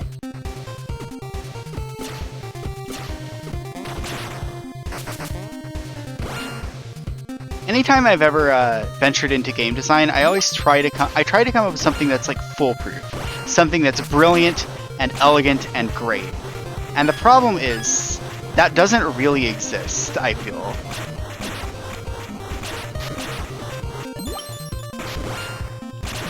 Because, like, even the burst system in this game, which I think is actually really elegant and fun, isn't perfect, honestly. It's got some problems.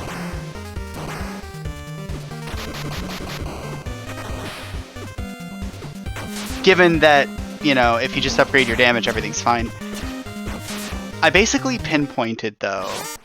I feel like I pinpointed the thing that makes everything in customization go wrong. Which is damage. Upgrading damage is like the most broken thing you can do in any game. I actually, again, I've been watching somebody play a lot of Elden Ring.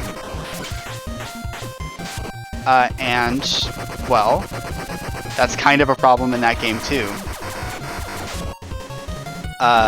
His build actually is just he's wielding two great swords at the same time. And what he does is he jumps towards enemies. He just does a big jumping attack at enemies, and if it kills them, which it usually does, then he's invincible. He's unstoppable, because enemies are kind of slow to react in Elden Ring, and usually Souls games. But if it doesn't one-shot kill them, he's screwed and dies several times. And that's just kind of a problem. As far as I understand it, that's like not even uncommon in Souls games necessarily. If you have enough damage, you're fine. It's just a thing. It's just the mechanic of the game.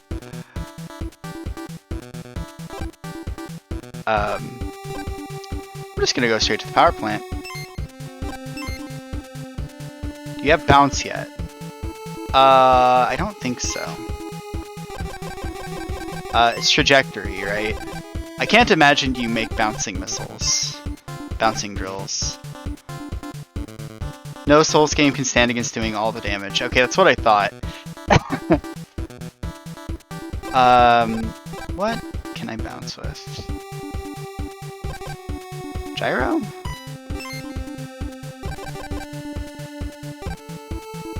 No Souls game will ever stop you from doing all the damage.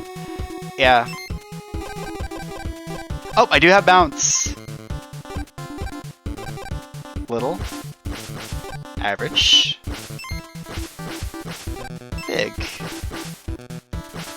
Bounce seems like it's exclusively better than wave. Why is Wave so expensive? Like, if I max out Wave, that is a 600 point shot, and it collides in the ground. It's just kind of a problem. And then if you do bounce, well, even like the biggest possible bounce, assuming this is good, right? That's like less than half the amount, and it still like kind of waves around. So something about little bounce. I mean, is it just that it's functionally the same as any regular shot?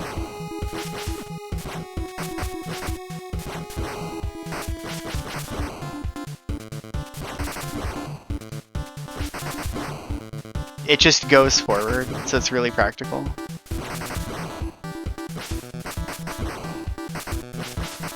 Cost. Oh my god! That's okay, I see. It is actually way cheaper than the straight shot. Yeah. Okay. I don't want to badmouth this game. All I really intend to say is that the balance in this game is a little bit janky. Okay? Again, it's like other customization games back in the day, like Diablo 2 with the Find Potions shout, which is a skill you can invest 20 skill points into and have a level 21 character that does nothing. You can have a level 21 character with no attacks at all in Diablo 2 by just investing 20 points into the ability to make corpses occasionally drop additional potions. It's terrible. It's awful. Worthless. This isn't quite as bad, but God, it's really funny. Alright, I'm gonna use a bounce shot in this level then. It's gonna be Gyro, and it's gonna be Smash Elemental, which I think... I don't remember what Smash actually beats, to be honest. I'm just gonna I'm just gonna try it on a boss and see if it works. Method of Fire. Oh, Shield, right. Oh my god, the shield works better than I thought it did. It just does no damage. This does nothing. It is a pittance of damage.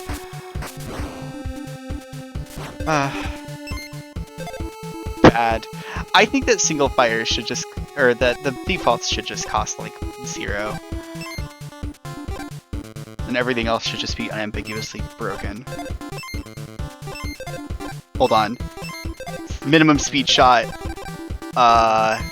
Shield. Yes! Now it's even more useless. This is so bad.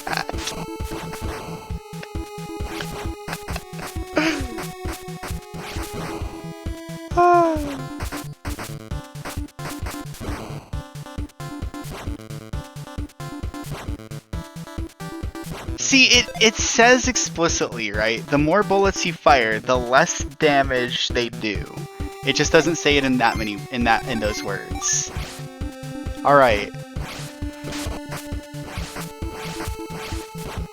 Yeah, we're back to killing the enemies in 4 hits.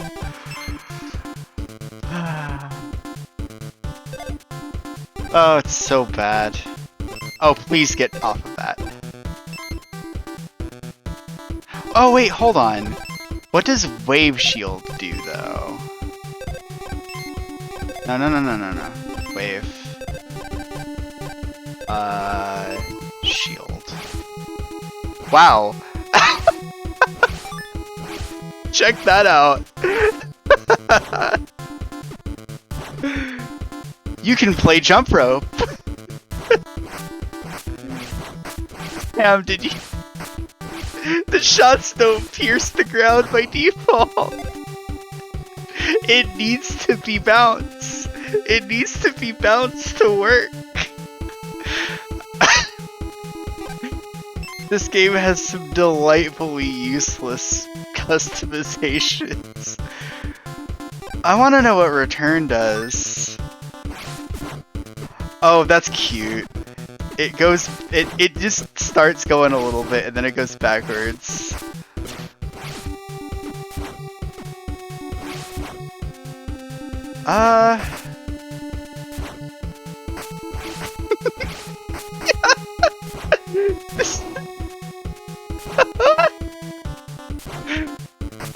He's just bonking the enemy on the head with a bullet. It's like a Final Fantasy attack animation.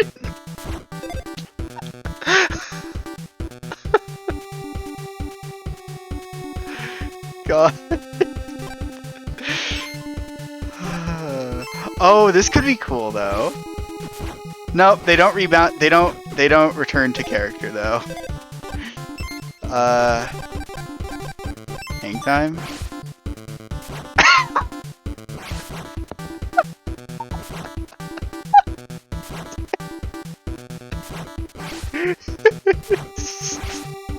I can give back a mohawk. Here we go.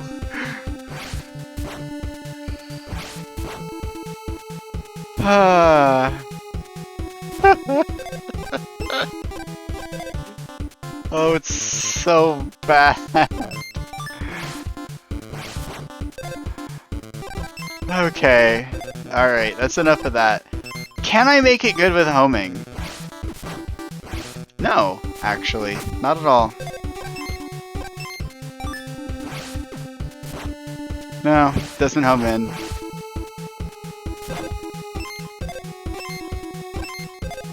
Hold on, let's just make the homing as good as possible, right? No, it doesn't work. I mean, the good thing about the shots dissipating against the ground is you can shoot it more often.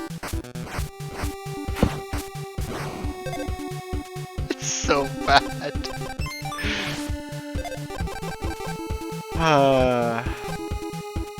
I'm in love. I already tested return. Curve doesn't do anything, I'm sure. Yeah. I'm enjoying Katie's stream. Maybe I should follow. No. Alright, piercing.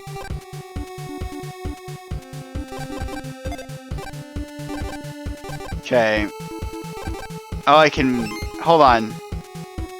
Hold on. I need to find... Hold on. I'm gonna play with shield more. We're gonna listen to this song for a while. Can I just do normal bullet? And bullet dissipation, diffusion. 4, fine.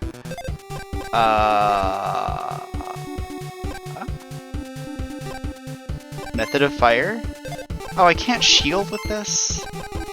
Dang. Crystal? Can I shield with this? Yes. Can I diffuse? 8. Okay. If you face away from the enemy and do this, you'll actually do a lot of damage. That's actually kind of decent. It's just the detonate shot. It's actually not decent unless you're really close.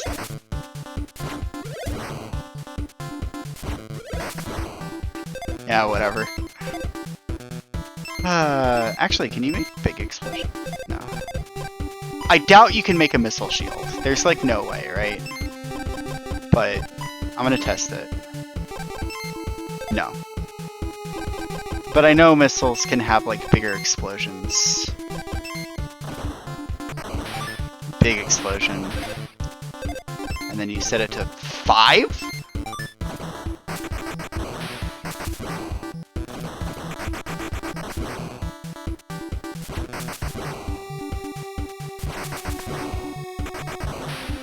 Hey Tam, shall I introduce you to a game I like to call God Eater 2, which lets you make ghost shots with no hitbox?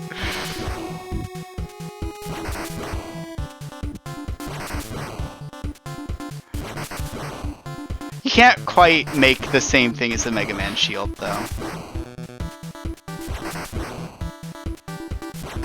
I want, like, multi-step this game, where you can make a shield weapon, and then the shield shots don't have a hitbox, they don't do any damage, but then each shield shot, after it expires, shoots a bullet forward. And we're like, already that's a good start. And then you can create like a diffusion bullet that attaches like after that, right? So that it explodes out, and then maybe it diffuses into 5 projectiles, and then each of those projectiles explodes. The Blastworks shot editor, yeah. Blastworks has a great shot editor, and in the event that there's someone in the chat who's not familiar, you could talk about it to great length.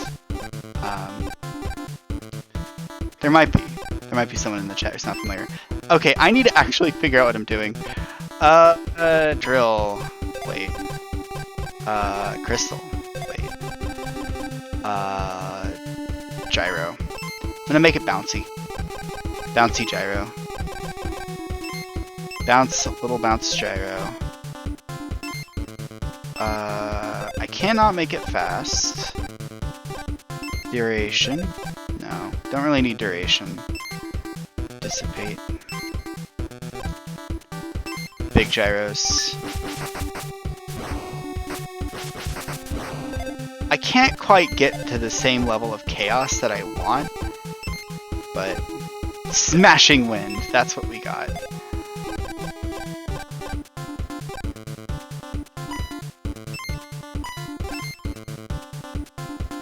Yeah.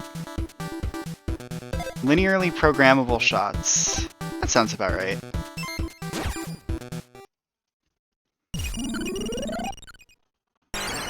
Yeah.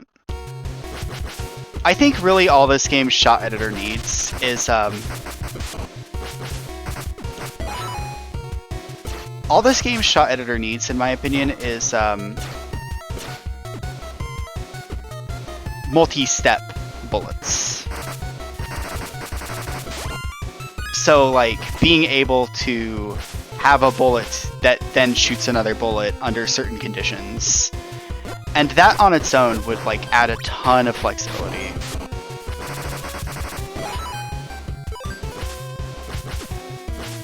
That'd be so good.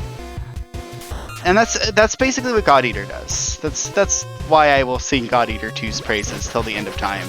Because God Eater 2's got pretty freaking fantastic customization. TBT Ezar. But God Eater does have its own set of, not subscriptions, but restrictions to its bullet customization.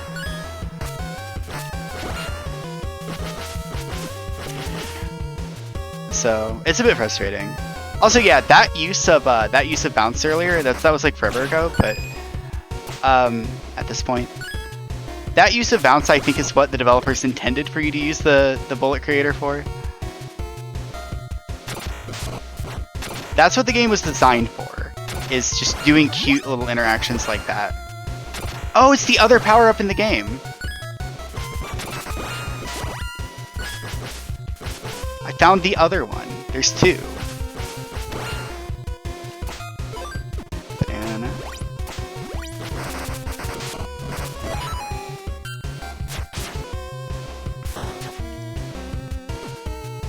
It's dark. Actually quite lost. I don't remember if there's a way to actually deal with the darkness.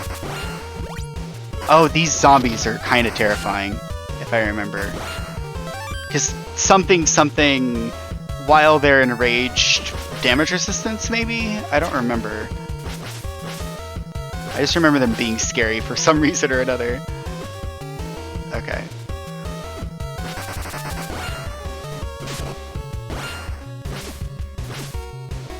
They're like modestly annoying for some reason.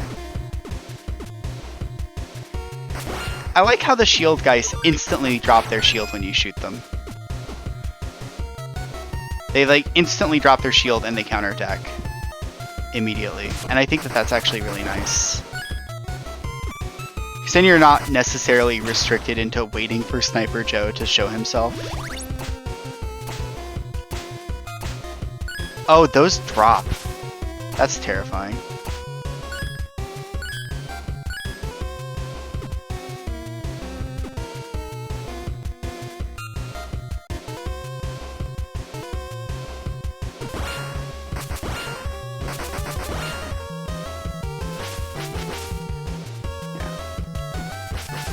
I actually kind of forgot that the score was based on the weapon. Like the highest power weapon that you ever used in the stage. I kind of wish that it didn't really consider that, or, you know, that it was a bit more sophisticated. Because as it is, it kind of feels like you're supposed to just, if you're going to commit to an expensive weapon, you may as well just use the expensive weapon. Using an expensive weapon just a little bit isn't, like, incentivized at all. You're either going expensive or you're going home, kind of, is how it feels. It's not necessarily a big deal, it's just... It'd be a little better if it was done a different way. Like, frankly, if CP were a bit less easy to grind, but then it wasn't a factor, what weapons you used? Oh, that's unfortunate. That's gonna cost me some points.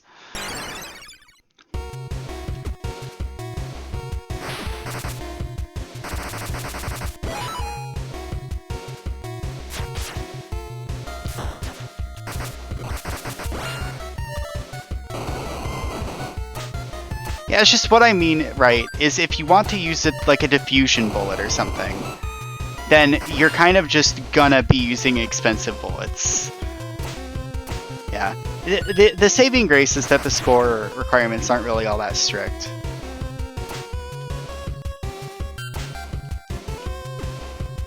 I never really felt restricted by it. I just wish the formula was a bit more sophisticated.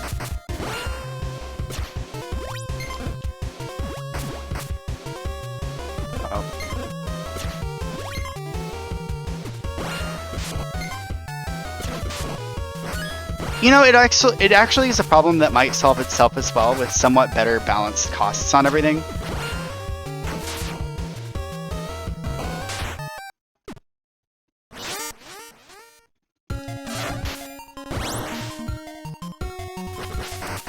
Oh, this is not the weakness of this boss. This is a boss that loves you being close. Or an encounter where the developers kind of want you to be close, rather. Mouse might actually be a bit of a problem here.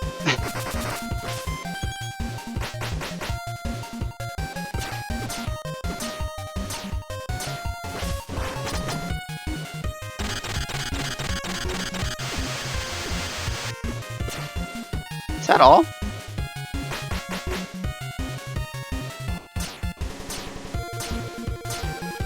I know I can customize my bullet, but I'm actually kind of wondering if I can do this now. I'm assuming you mean, like... Uh-oh. Okay, we're talking about the diffusion thing. Nope! Oh! Get him! Die! Yes! Played like a god right at the end. To lower the cost on diffusion to accept. Oh, right, charge shot. Charge shot diffusion. But what fun is diffusion if you're not rapid firing it? Come on. Well, I whiffed on what the weakness was there. Capitol building. Let's go.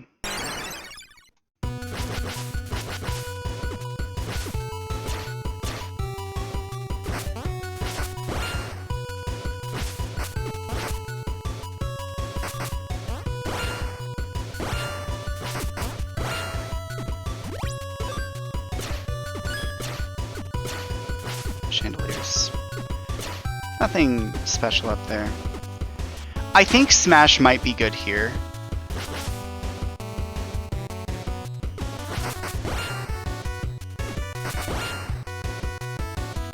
These guys are their absolute jerks. What was her weakness?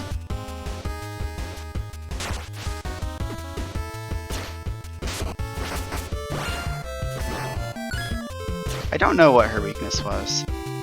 Also, this level just has a bunch of invisible walls in it, which is a bit annoying, honestly. But they're all, like, kind of obvious. Just don't take the obvious path through and you'll be fine.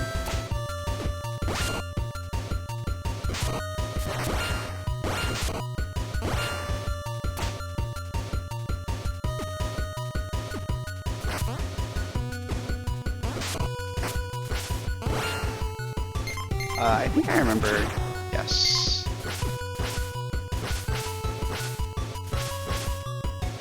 It's a good thing I had a bounce shot set up. Thanks, Tam. You helped.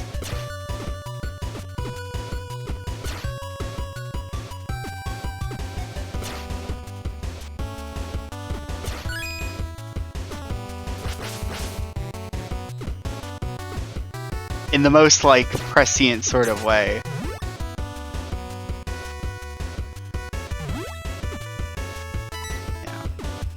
I'm not too worried about, like, spoilers, but it is more fun if I squirm a bit, so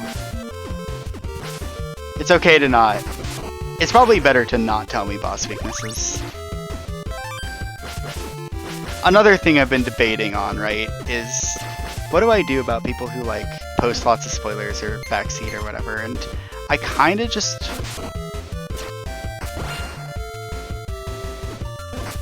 want to be a friendly individual. But at the same time, if somebody's like super obnoxious, I'll just yell at them about it.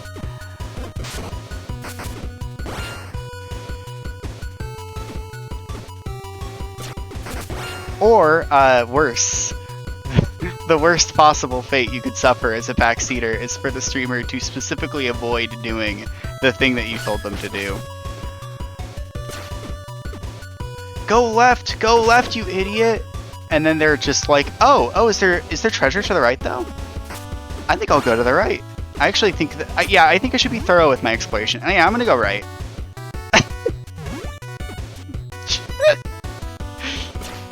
Actually, kind of my favorite thing. It's a bit mean, but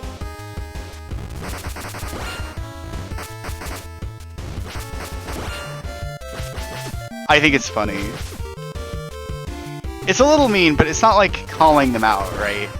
It's just making a point about backseating, right?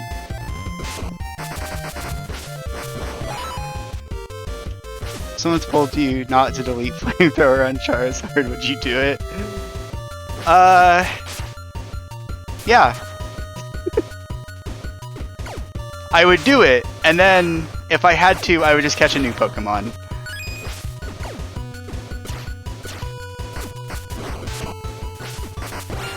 Because I think that makes for a more interesting journey, if you ask me.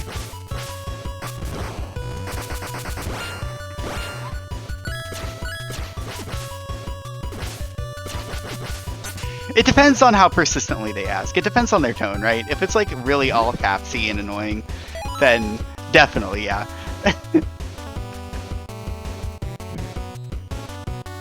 But if it was just like a one-off comment, I'd maybe just read it and then just, you know, do what I was gonna do. Not even acknowledge it. Does grinding that Pokemon to level 50 count as an interesting journey? It's for the sake of comedy. The journey to comedy is fraught with missteps, honestly. Like deleting Flamethrower from Charizard.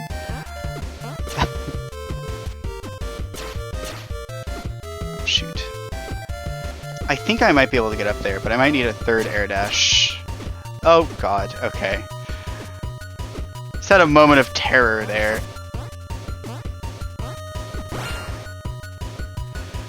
I do think that, like, okay, I had this thought in mind, right?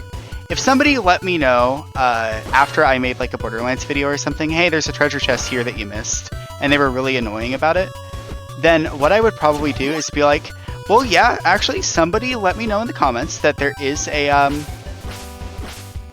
treasure chest here. So, and then I would walk all the way up to it, and I'd be like, yeah, actually, thanks for letting me know about the treasure chest here. This is actually really good advice. Gonna get a lot more loot knowing about this treasure chest. And then I would walk away from it without looting it.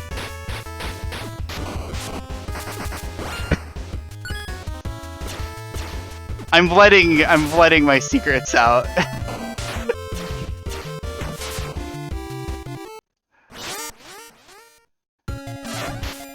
Just like how structured. Yeah.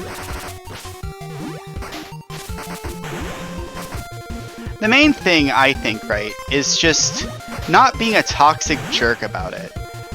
And I don't think it necessarily qualifies as being a toxic jerk about it. Trying to make, like, a funny moment. But, like, yelling at somebody because they posted something you don't like. I'm not a fan of that.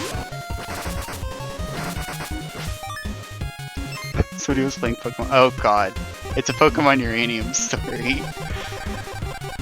I don't know what I'm supposed to do here. Oh, I need Analyzer, don't I? Or no, this guy gives me Analyzer. Shock. Yeah, okay. Try Shock out. And we will not do Bounce here because it's terrible. We'll do Homing if I can.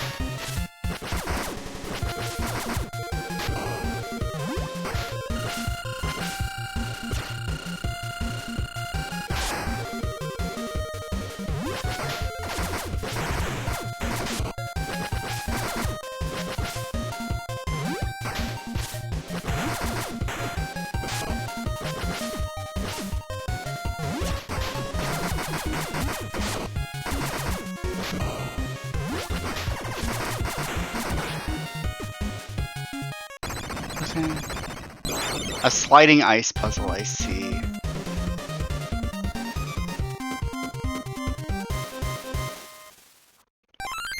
If you're correct, you're off the hook. If you're wrong, you're timed out for a day. Valid, as far as I'm concerned, yeah. Okay, I know who Analyzer beats. Highway.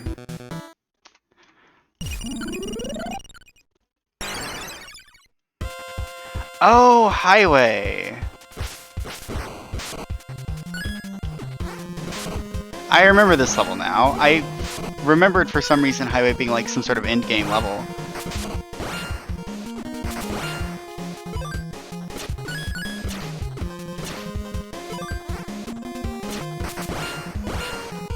Bap.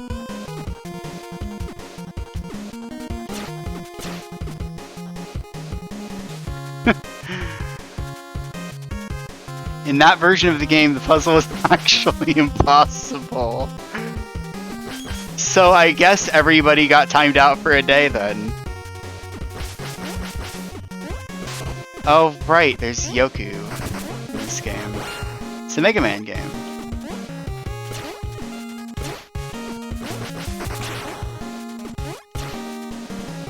They played Russian roulette with a fully loaded gun.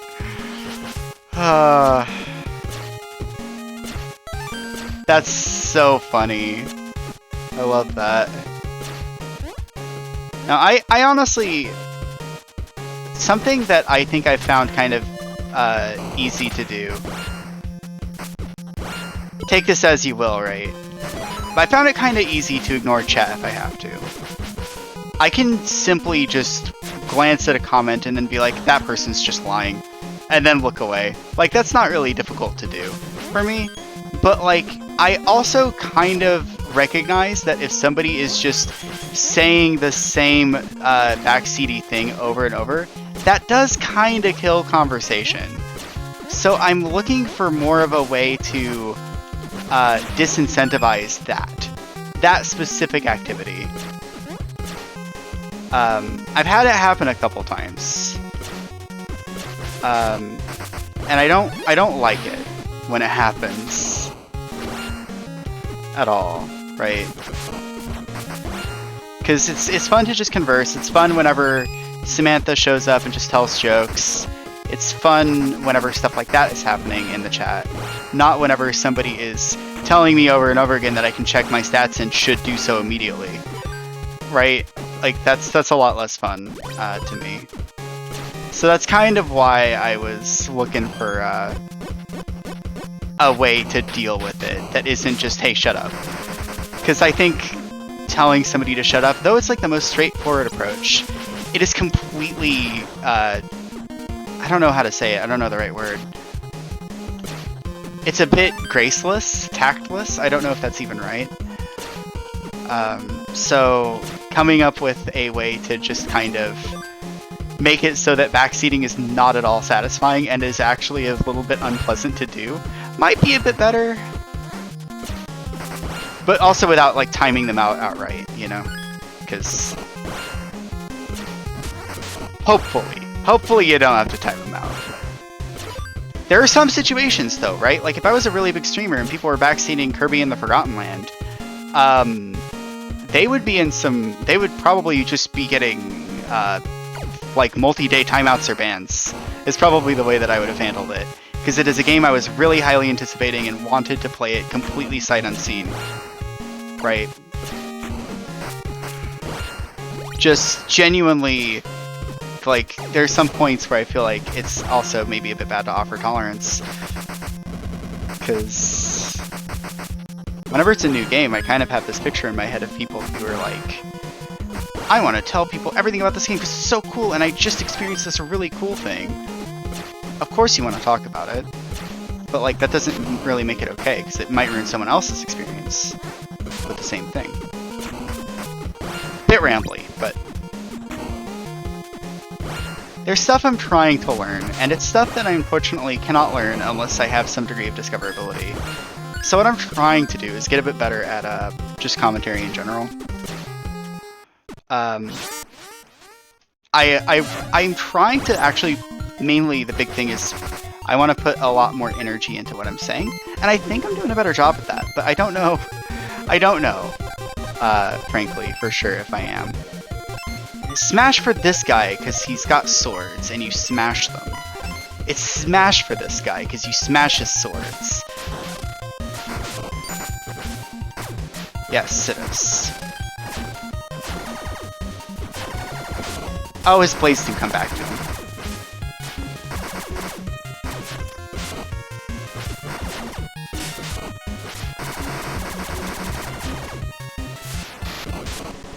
Oh, right. He smashes the ground with those.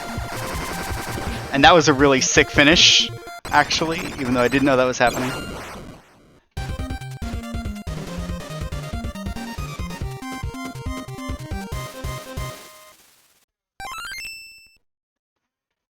Streaming a game one time, the story made you feel emotions. Someone just kind of walked in afterwards in full, oh, you gotta... Yeah, if somebody's being an impatient jerk like that, especially at a really bad time, I think it is perfectly reasonable to just get rid of them. Because they're just gonna make you feel bad. If they make you feel bad, then they make the stream worse. That's the other thing. Again, I guess I'm a bit more tolerant because... I don't know, I have a bit of resilience. I don't know. I built up a bit of resilience to people's words.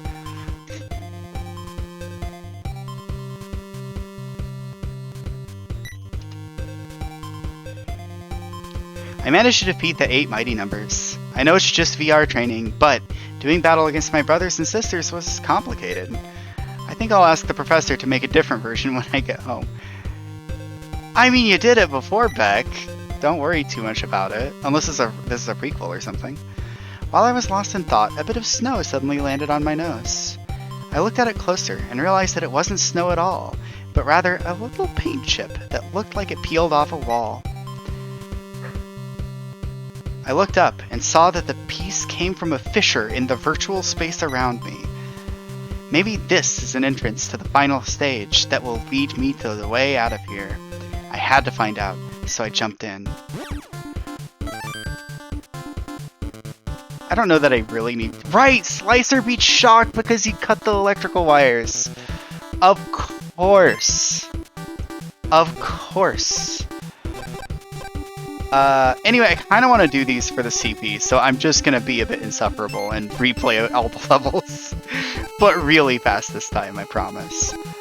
Let's do Aerial Action 3. Can I actually get more damage reduction? No. Yeah. Wait, Diagonal Fire?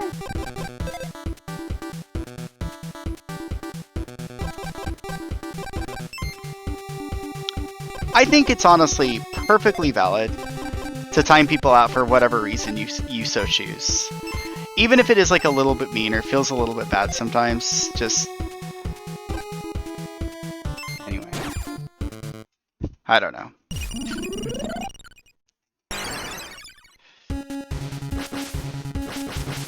I feel bad, personally, like I worry a lot about potentially...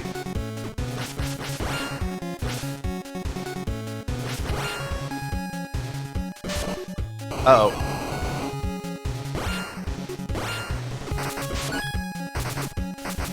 I don't think this does increase damage, by the way.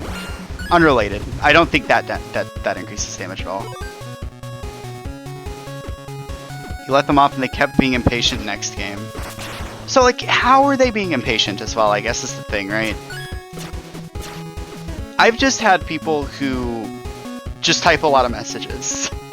I've never had anyone that was, like, actively really, really loud about it until I started deliberately ignoring them. You know? So, I don't know. It's a bit rough, by the way. Zappy zappy.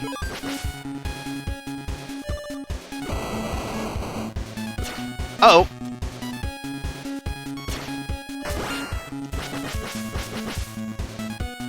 Incidentally, like... Okay, so one of the things I want to try to do, right? I want to actually get better at commentary in such a way that I actually, Uh-oh.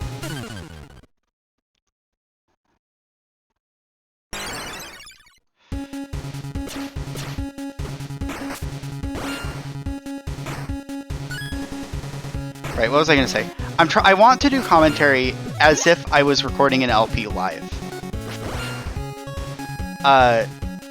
But like, not with no chat interaction, but just with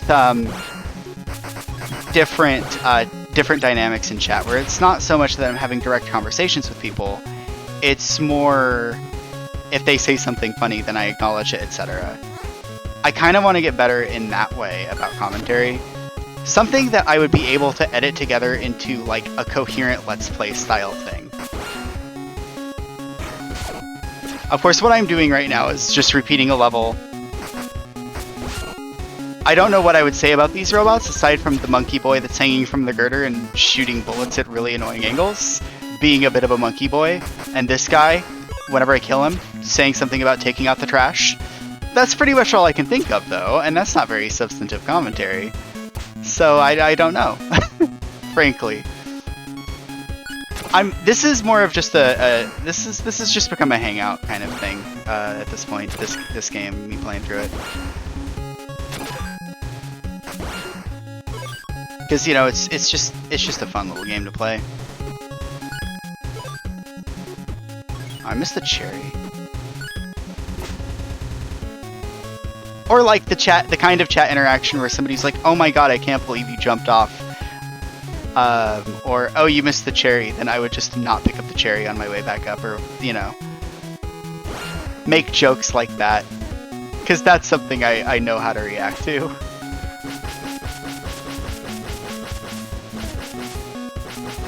How's the audio balance, by the way? Like, if the game music's a little quiet, I can... Well, never mind. Never mind. The audio quality is great. It's perfect. I'm not changing it. I need to stop asking that question. Don't answer it.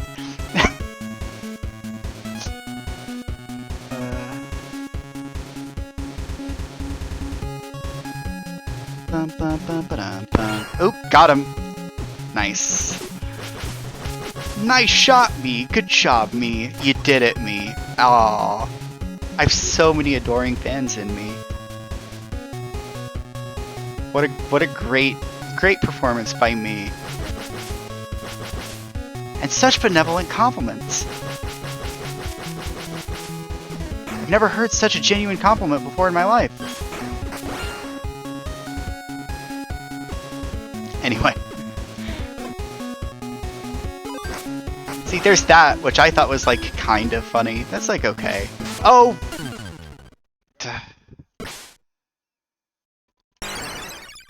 At least the checkpoint's up here.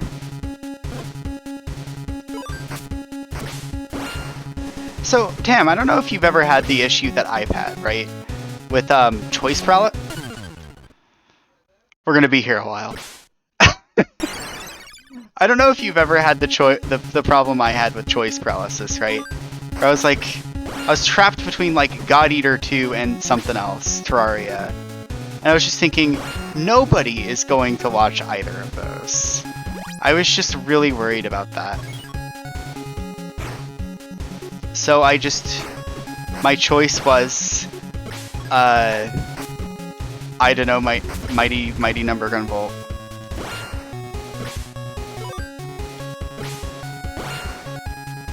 Though I cannot entirely escape the grasp of extrinsic motivators. And in a way, like, streaming for people as opposed to streaming for nobody is a bit of a motivator. It's a bit different. This entire screen sucks. I'm going for bursts still, like it matters. Well, at least I killed that guy nice and early. It's the curse of the extrinsic. You get bonus experience, but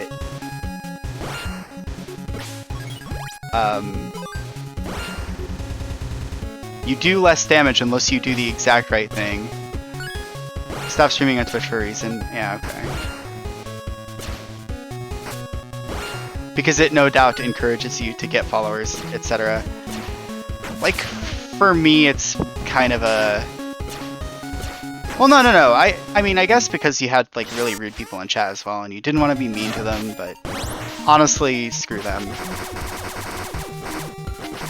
Somebody's being a jerk.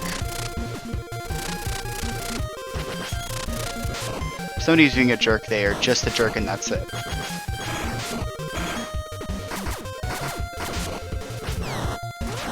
Hate this guy, by the way. This guy's a jerk. You wanted negative followers.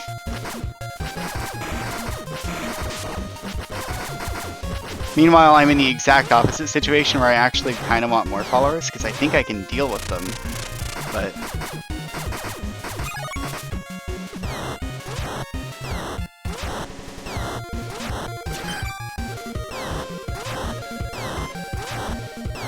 This is like the most MMO mechanic attack, by the way. I love this attack.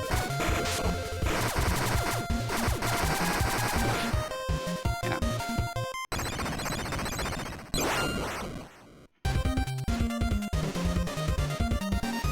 You know what you could do, Tam?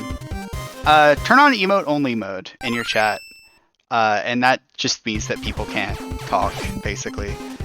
And that's, like, honestly, goes a long way. Or you could just Discord stream.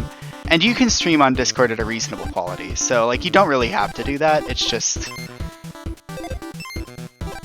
a thought, right? Like, just locking down chat means that effectively there may as well be no people, right? There may as well be nobody watching, and it's fine.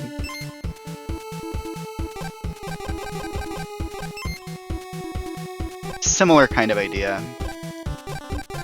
Your friends are split across servers. Oh, I see. Okay. Fair. Then yeah, you can't just lock down chat.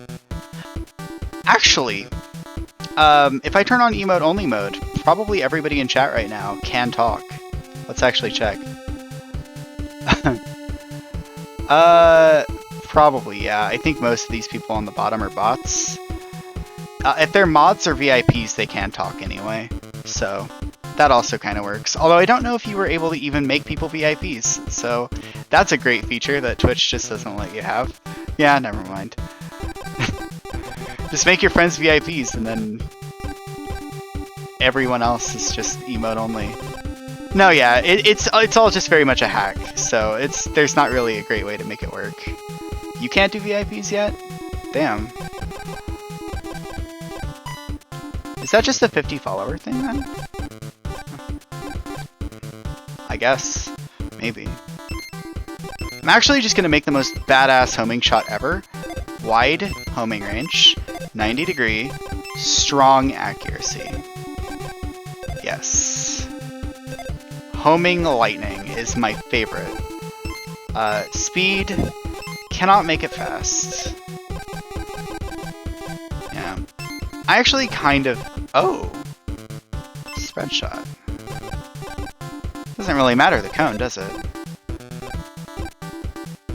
Yeah, okay.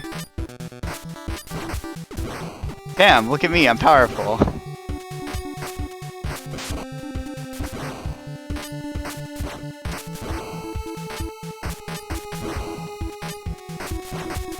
It's kind of pointless to make the chart the spread shot, but I think basically what it's doing is preventing me from having to mash the attack button. It's good stuff. Okay. Good stuff.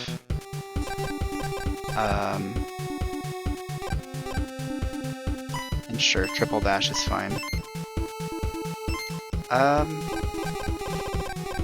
What do I have element? I need smash. I can't believe smash and impact are separate thing. Kind of thing where you play with a number of shots and see what's best bang for your buck. Really? You mean on-screen bullets? I could up it, but I don't know. I don't want to mess with that. I don't want to mess with that. I don't want to min-max. I'm just gonna go to the highway and shoot this guy with crushing lightning. Just gonna do that. Unless you like have a better specific idea of what would be best bang for my buck. This is actually doing okay. Ooh, it's one-shotting the wheel guys.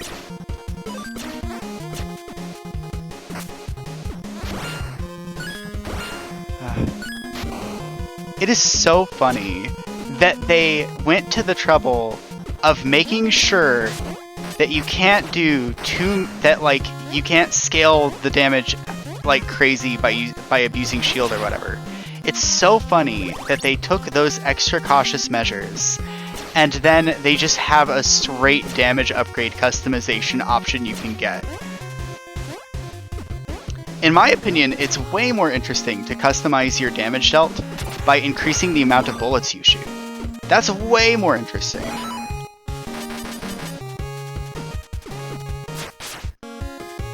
Than just like increasing your damage and then that's it.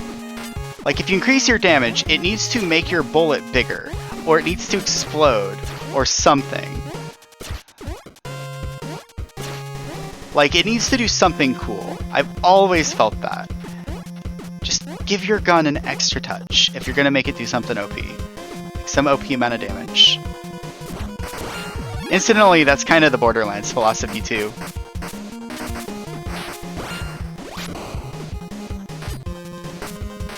I really like this shot, actually.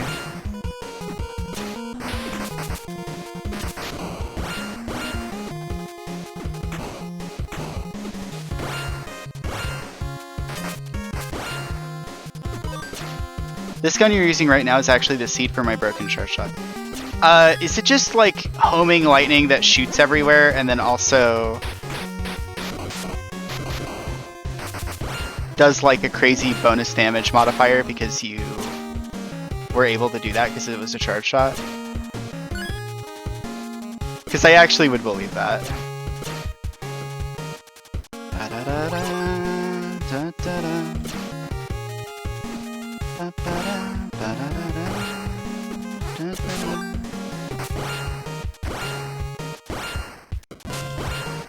God, it's actually so satisfying to just one-shot things and get the burst sound. That feels so good. That feels so good. Oh, damn it. Diffusion too. Oh, God.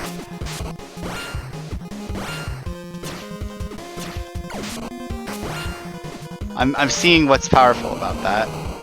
Because multiple homing shots will all with diffusion.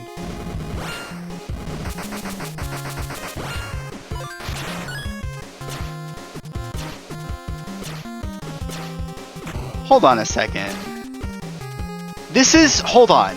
This is the single stupidest truck I've seen in my life. Okay, hold on. That missile man needs to die. I need to talk about the stupidest truck in existence. Okay, so get this, right? Here's the front of the semi, okay? And there's actually a little cable, like, underneath here. I don't know if it's visible, but, like, it's right there. Okay, that's connecting it to the trailer back here. But then, there's this platform that is just... These two bits are welded together at the top.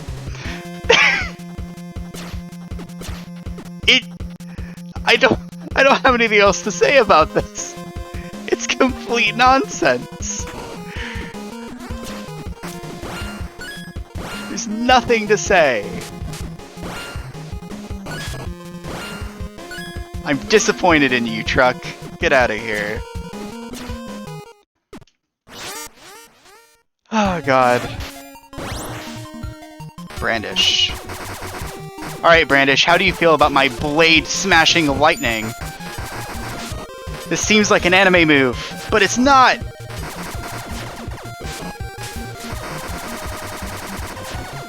Okay, he's gonna do some crazy nonsense.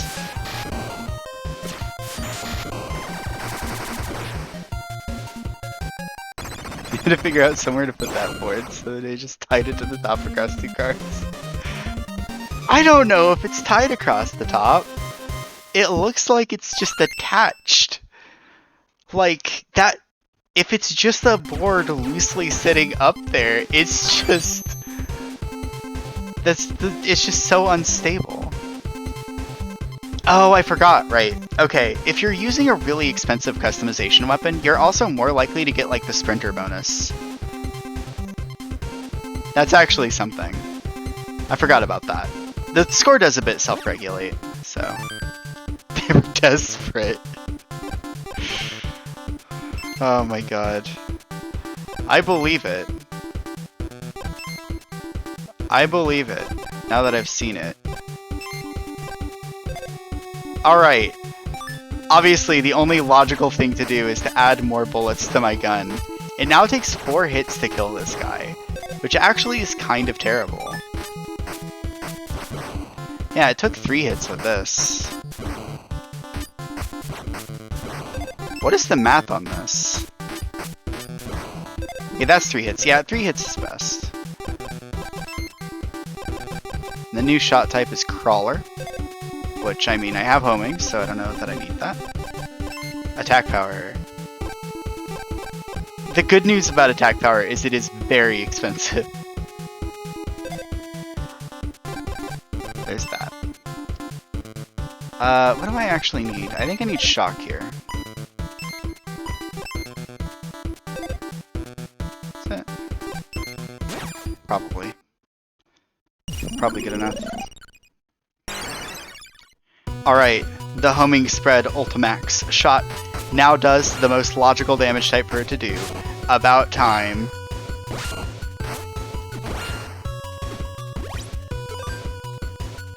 Press the test button to see the enemy HP. I mean, I was gauging based on the amount of hits anyway. Like, 5 bullets was doing 4 hits.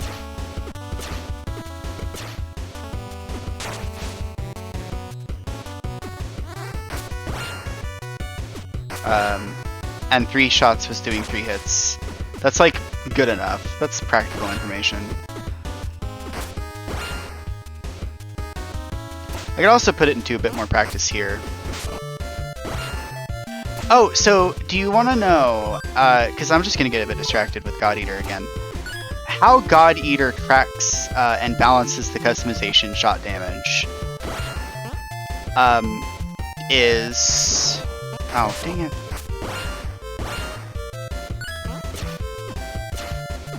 How do you feel about this split path level? I love this split path level. Honestly, this level's really cool. I think I've heard people complain about this level, specifically. In Mighty Number 9, of course, but I think I've even heard people complain about it in this game. This level I think is really good. I even just like don't mind at all the invisible blocks, because they're really not that difficult to deal with. Warps you back instantly, which is nice and convenient.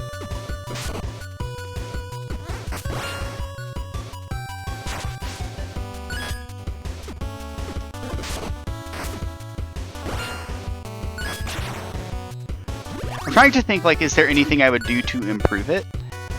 And I don't know. I think it's fine. I think each path even has something of an identity. Like, the top left path has the invisible blocks. It's like the museum part of the museum. This path is the part of the museum that has the crushers in it. Which, I mean, what museum doesn't have crushers? I went to a museum once that didn't have crushers, left immediately. Stormed out. I could not believe. Anyway. This is the crusher part. Like, each branch of the level has an identity. It's more what I was getting at, right? It's just, it does what it needs to do. It's good. I'm actually not sure if you can go back down a wrong path, though. I guess I'm gonna check that. Because if you can't, yeah, the doors get locked. I kind of wish you could backtrack. Because this is a game where I think that more backtracking would just be great. Because there are hidden collectibles. Like, typically in Mega Man, you don't need to care about hidden collectibles so much. Except Mega Man X, I suppose. But it's usually not that big of a deal in the regular Mega Man games, right? Not much of a thing. But this game actually has a pretty big emphasis on the hidden collectibles, so... This section of the museum, by the way, this is where the sculptures come to life and try to eat your face off. Which is basically, you know, what you need in every museum. That's exactly how it should work. Also, these guys actually have way too much health, but my spread shot is making really short work of them, and I'm happy about that. Ba -ba -ba -ba -ba.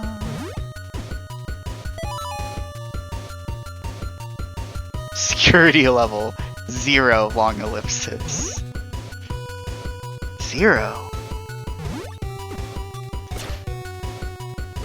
This game's level design is for the most part entirely new compared to Mighty Number 9. Right, I remember people did not like this level in the original Mighty Number 9 at all. Like, people hated this level, I would say. I would go as far as to say hatred is a bit closer to true. Yeah. Okay, you're the Mighty Number 9 fan, and you're saying this level needed overhauled. So yeah, that's how I know that actually those complaints were sensible.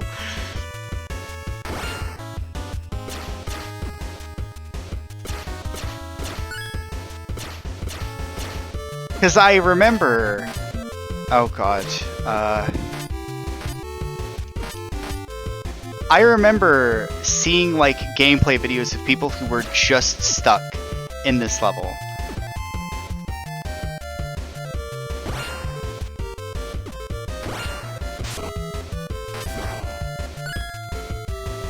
Because, like, they got lost. People got lost in a Mega Man level, and that seemed wrong. Oh, right, it didn't have checkpoints either. That was the other thing. I forgot about that part. Legit, just no checkpoints. Right? Because it was just an open level, so, like, how are they going to do checkpoints? How do you do traditional Mega Man checkpoints in a level like this? I might also be just misremembering. He's actually immune while doing this.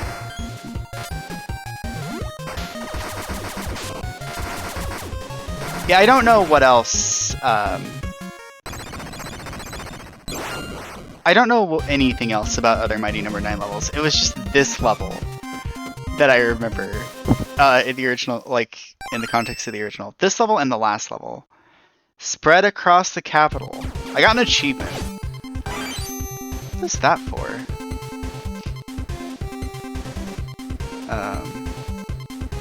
Clear the stage under certain conditions.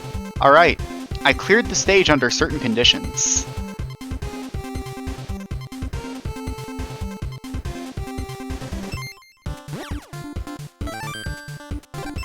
God. You know what would have actually been an incredible thing for this level? Like a really good rework for the Mighty Number 9 version? Would be to go back to making it a linear level, but have it be a level where he is harassing you consistently for the whole level. Like, there are bullets coming at you from off-screen, there's a laser sight that, like, aims on Beck, and it's scary, and you don't know where it's coming from, and then eventually you catch halfway up with him. After the first checkpoint, there's a short chase sequence, or maybe not short, it could be long, where you chase him down, and you can shoot him even, actually, and he'll take damage. But, he can only lose up to half his health by the time you get to the end, or something like that, right? That's just, like, I'm just workshopping ideas here. The boss should be there for the whole level. And if the boss is present for the entire level, then that's actually really, really unique for a Mega Man game. Because I don't think there are a lot of Mega Man games where the boss harasses you.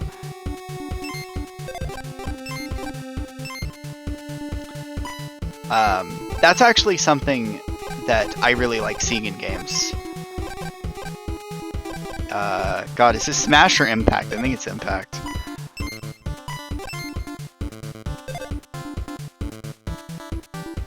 And that would still make him out to be a badass boss. Like, if he chased you down for the whole level. If he was hunting you the whole time while you were trying to hunt him. That's like, that's scary as it is. There's gravitas to that.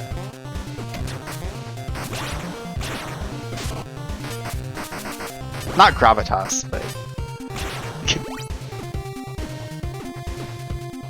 Mighty Number 9 got really heavy when the sniper boss was trying to shoot you the whole way through the level. Really intense story moment.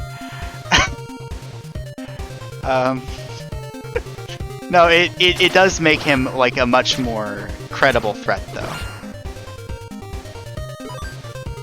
The Mega Man boss who you aren't hunting, he's hunting you.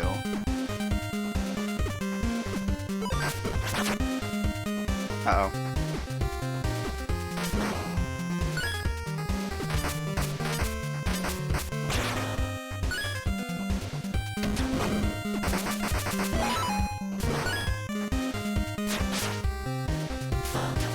Impact his missile, smash his digger, press his propeller. Yeah. I think I have the right element, because I'm breaking rocks with it. I basically remember it by its relative spot in the menu.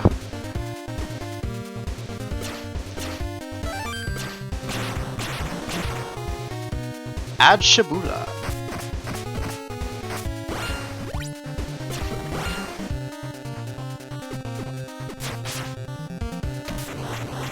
Though I don't know what Smash actually helps you with. If you equip Beck with Smash, he does a lot more damage to, like, Mario. Because he's in Smash.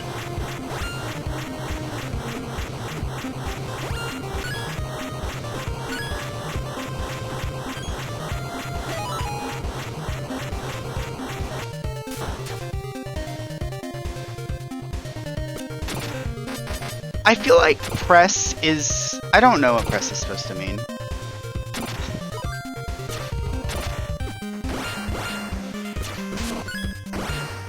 It's a bit disrespectful to say, but like, God, I didn't feel like half of the weaknesses in this game were named anything relative to what they actually do, element-wise.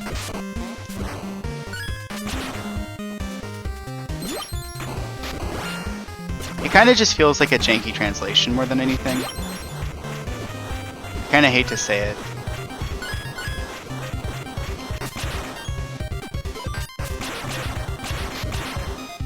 Where's the invincibility? There it is.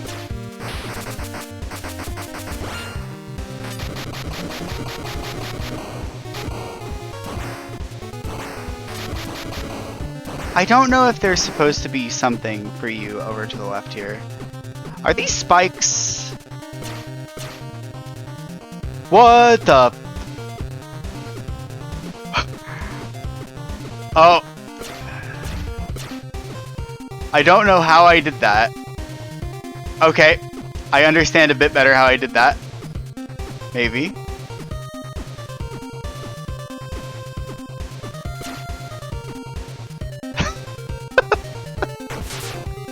Well, it's nothing important up there, I think. I might learn a bit too much about the nature of the world if I keep trying to go up there.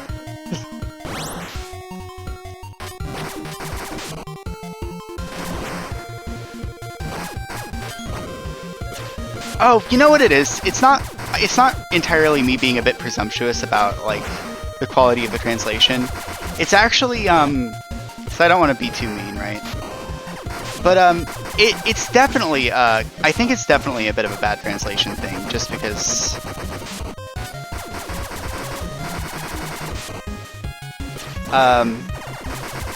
Intercreate's translations in, Dragon Marked for Death are also kind of bad. For a lot of the game mechanical stuff. Like, you'll get, like, plus 50% damage versus level 5 plus foes, which sounds like the easiest bonus to trigger ever, right?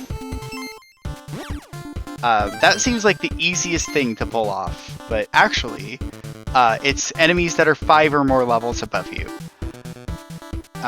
It just doesn't say that anywhere, I don't think, in the game. Alright.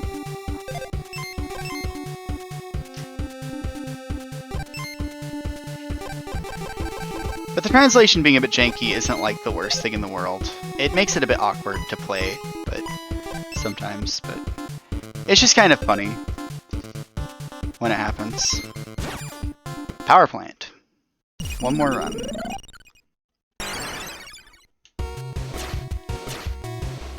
Soup. I'm gonna go all right this time.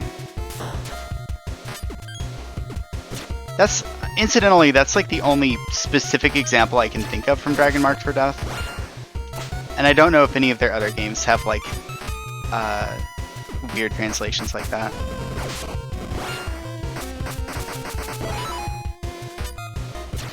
So...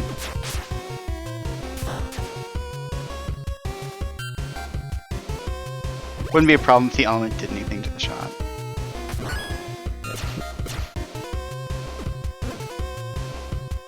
Really, I enjoyed this game more as a Megaman game than as a customized game. Because, like, you don't get a lot of great feelings out of customizing your stuff. Aside from certain combos.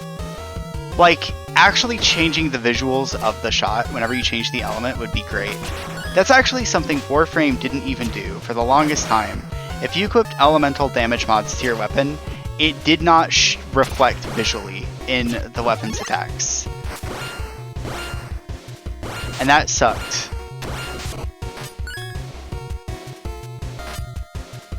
And even now, I think the main thing it affects is the,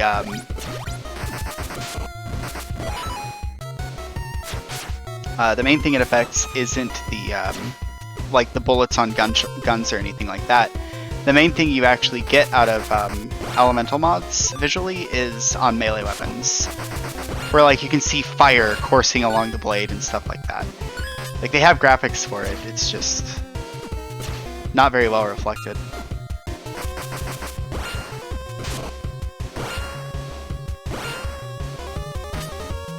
Gotta pick up those free bursts.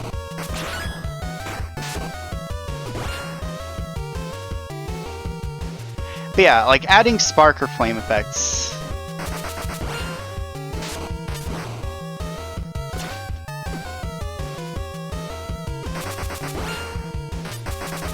For sure. That's like one of the most empowering things about customizing stuff. Is whenever it actually makes your stuff look different.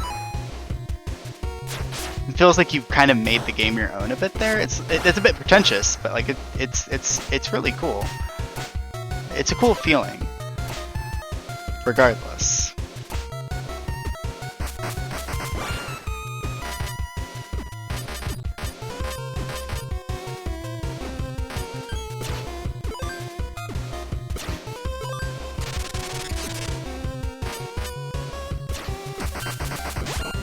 The problem with homing is you cannot decide who you home in on. This level's also kind of got cute branching path stuff, but...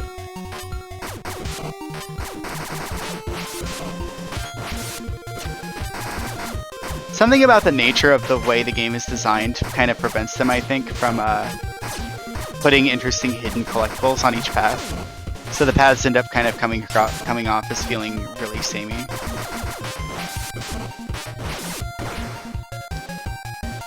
For this level, but then like for the museum it's actually great.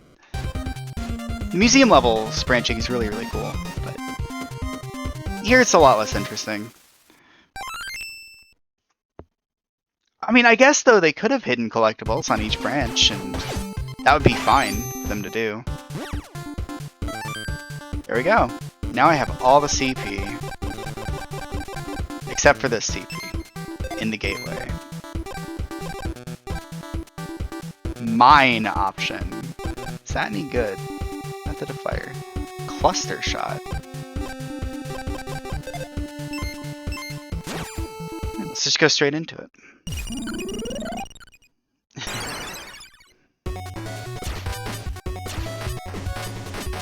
I'm just gonna be using this homing shot for a while. Ooh. Oh right, we're in the data space. This entire level is a Yoku block. Every Mega Man player's worst nightmare. Big Mega Man fans go to sleep, and they wake up after playing this level in a cold sweat. You'll never believe it, guys. I played a level that was the Yoku block. I hated it every minute. Oh, god damn it.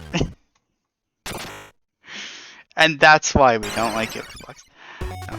I'm just assuming, right? Mega Man players don't like Yoku blocks. Also, wait. This game still does the Mega Man thing, where if you die without reaching a checkpoint, increments your retries.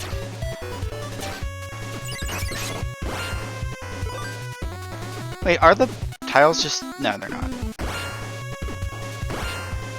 I was gonna say, if the tiles are just invisible, then this level is not a giant Yoku block.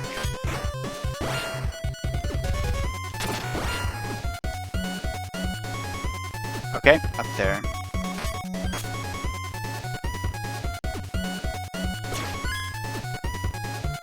Depends on who you ask. Are you a Yoku block fan, Tam? Do you like Yoku blocks? I know a lot of Mega Man players who just hate them with every fiber of their being. So that's where I was making that. That's where the joke was coming from. Personally, I don't really think they're a big deal, but I do understand why they would be annoying, and I'm glad that there aren't that many in this game.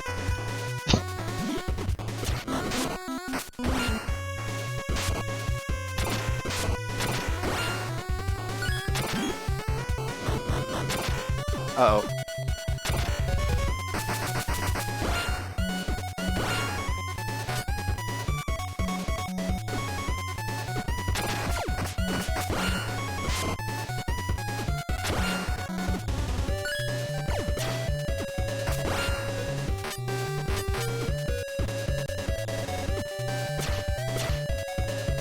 Okay. I feel like there should be something in that room. Okay.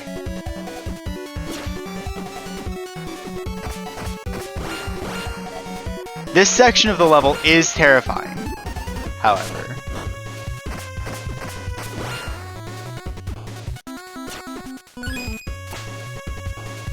Most people hate them, but some really hardcore fans are attached to them.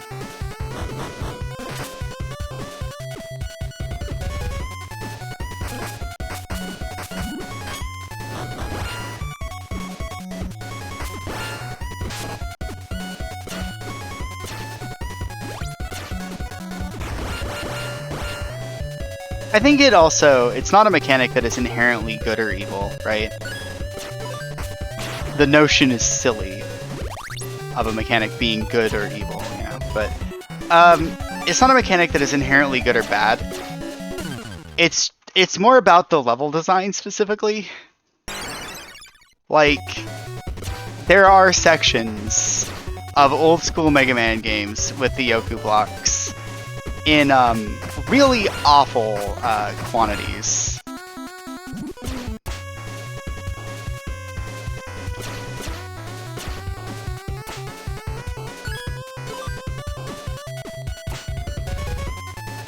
The potential has been mostly exhausted. Yeah.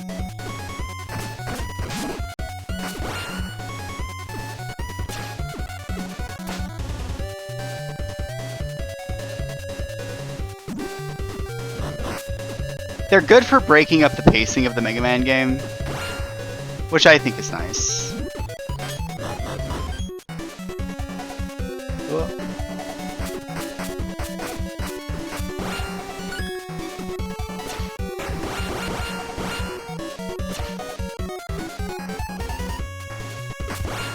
Good as a pace breaker. You don't need to make the sections hard like the old Mega Man games did. I'm just thinking, I can't think of any specific sections. I am only hoping that whenever I say, yeah, you know that one time when Yoku blocks were hard? That level, and that the Mega Man fan knows what I'm talking about.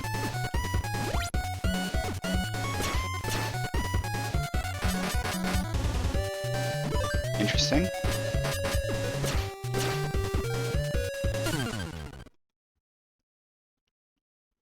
Huh.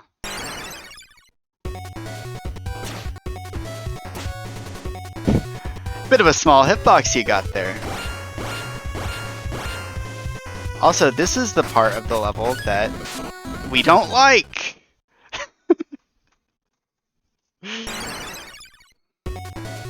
This is the part of the level that's terrifying.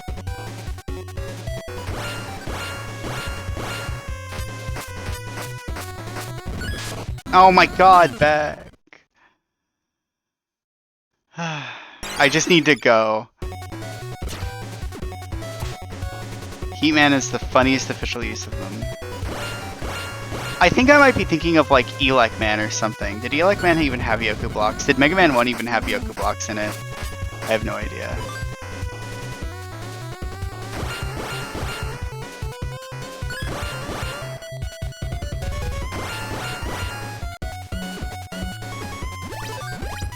They're sprites, so they depend on skill.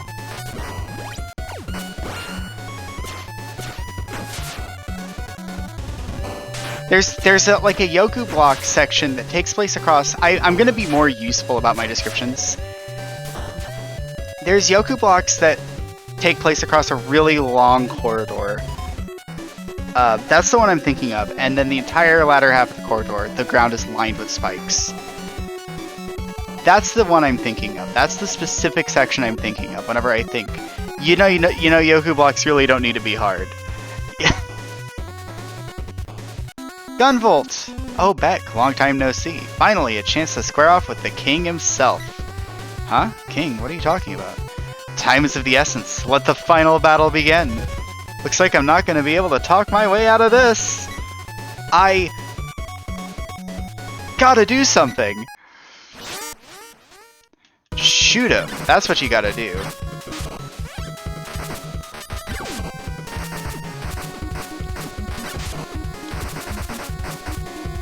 Do damage to him. That's a not safe place.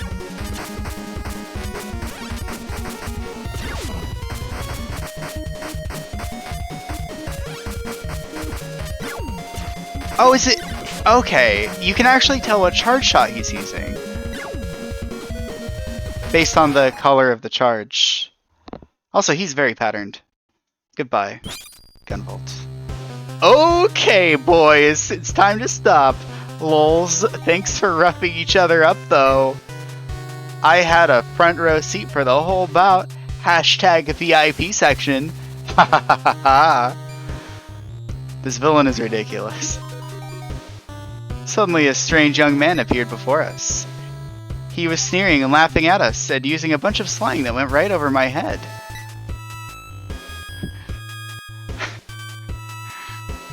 I recognized him as a typical Twitter user. Oh hi, nice to meet you, Beat Boot Boy. I'm Teseo, elite hacksaw extraordinaire, specialist in making you have a bad time. I think he's also trapped in the year 2000, just eternally. Just like that, Teseo appeared before me. Wait a sec. All this chaos and constant fighting? It was all part of his devious little scheme. Got tons of new vids to upload now. Ain't got no time for you jokers. These are gonna be epic! Actually does the clap. He's speaking the emoji. Actually. That's what he's doing.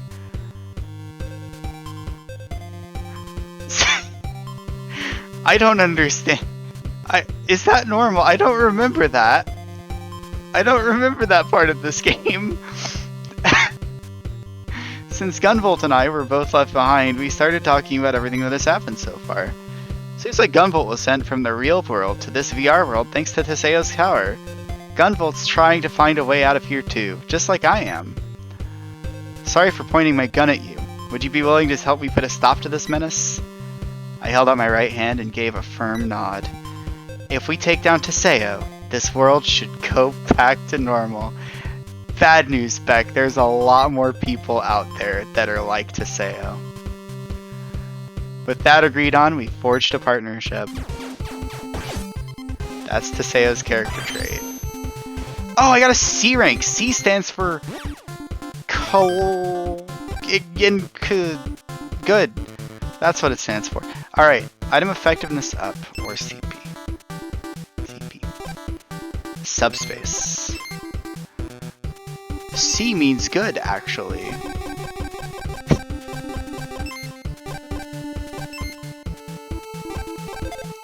The C stands for core blimey.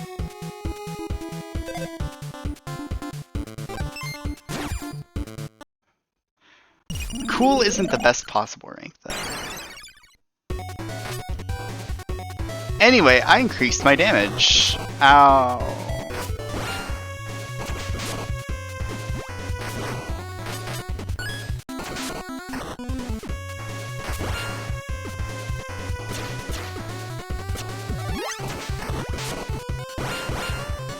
I thought for a moment I was invincible. Bam.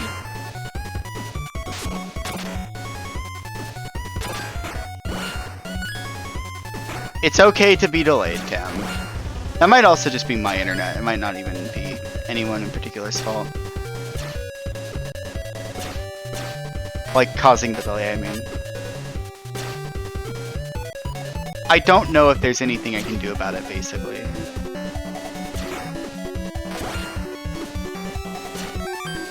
I never picked up that pixel sticker.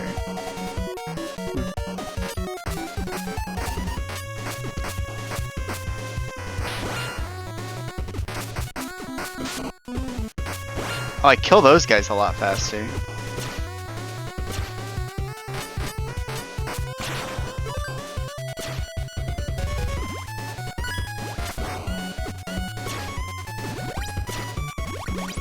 There's a lollipop down there.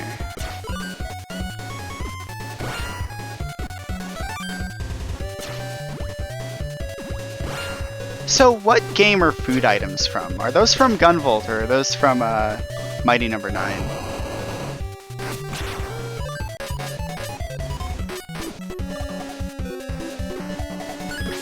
Okay. Does Beck just eat food? That's pretty much the essence of the question, right? Is Beck a big fan of lollipops canonically, though? Pizza? Is he like a pizza lover? Big on hamburgers? What's his favorite topping? For hamburgers, I mean, not for pizza. I already know everybody's favorite pizza topping. It's cheese. No. Not either game.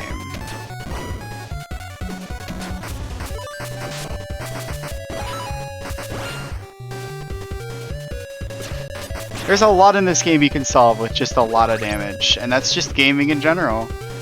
It's a whole lot of damage. Okay, so, by the way, this isn't the only game I've played recently, Tam, that had an influencer as the villain. Teseo, obviously, big on social media, trying to be a YouTube star. That's his character trait. But also, Borderlands 3. The villains of Borderlands 3 are actually all social media influencers. With the first real catchphrase that you hear on any consistent basis is the villain Tyrene Calypso saying, like, follow, and obey.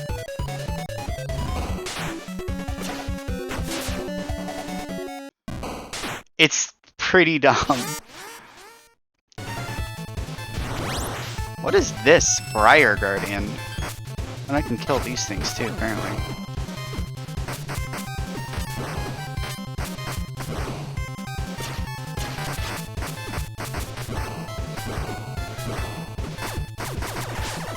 Ooh, I have its weakness. Die.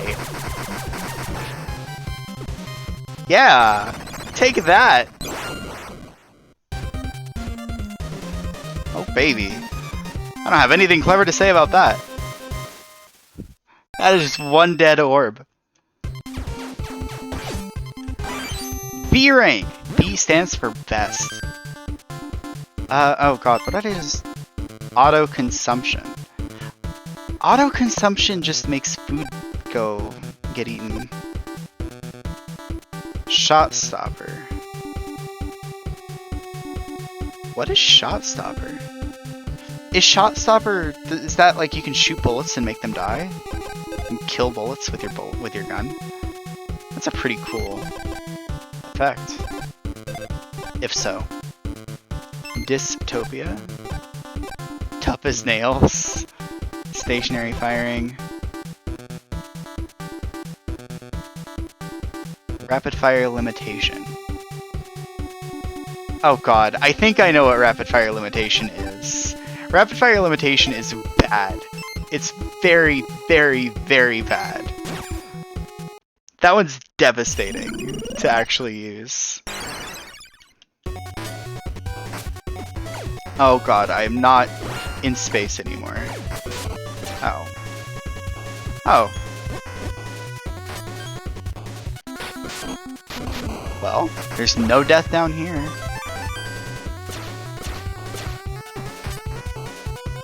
Every time you shoot, you erase your current bullets. Okay, I guess I can see why that would be useful. Potentially, but that does seem like mostly a penalty.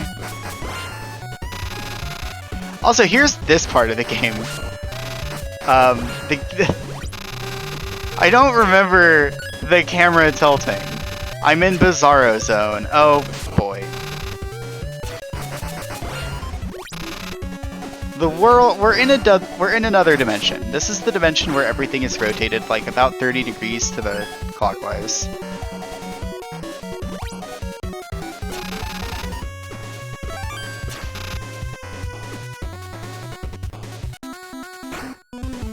Uh-oh. I think this is also around the point in the game where I typically stop trying to get all the bursts. You're out of the Mighty Zone. Is the Mighty Zone, is that like where armadillos live? The Mighty Zone? It's just named after one specific armadillo for some reason.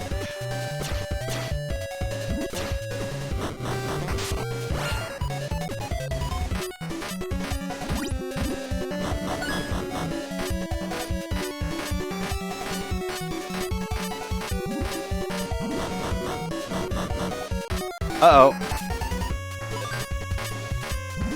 Wait. Yeah, okay. Wasn't crazy seeing that.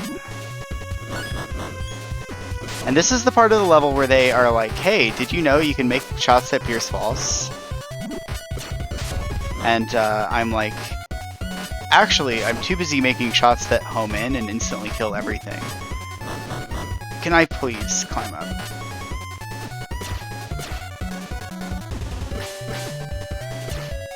Oh, god damn it.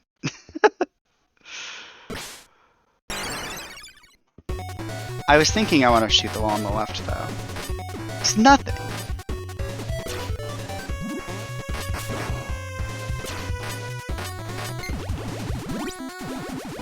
Buy this room. I'm just gonna leave, if you don't mind.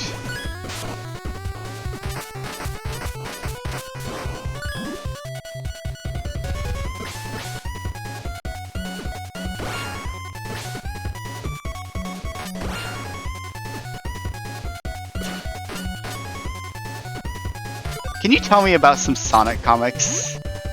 That's really funny. No, rapid fire limitation, by the way, I actually got that. I played through this game before. I'm trying to pretend I haven't and doing a pretty bad job of it. But rapid fire limitation, I remember what that is, and it's just a cooldown on pressing the shoot button.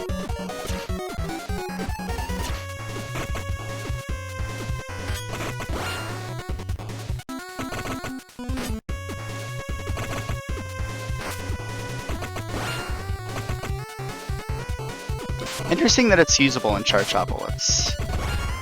There's a lot. It seems like there are a lot of dynamics that actually are used. Like a lot of dynamics with the charge shot are considered when it comes to the balance. Makes me think I should be using charge shots. I just don't have a lot of interest in charging up my shots. Oh, okay. Well, that's nice. There's just an invincibility in there.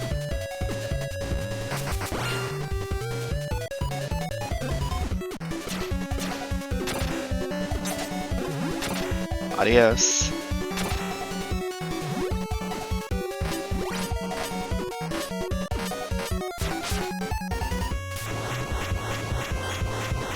Ooh, you actually have to ascend in this drill section.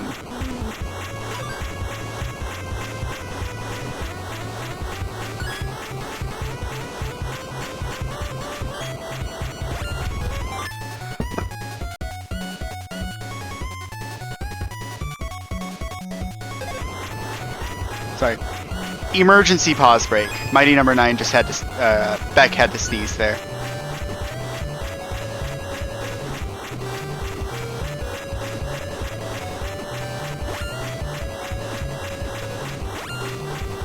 Uh-oh. Oh. Get out! No! Damn. You die to spikes while you're opening doors in this game. I can't believe I'm saying that about a Mega Man game.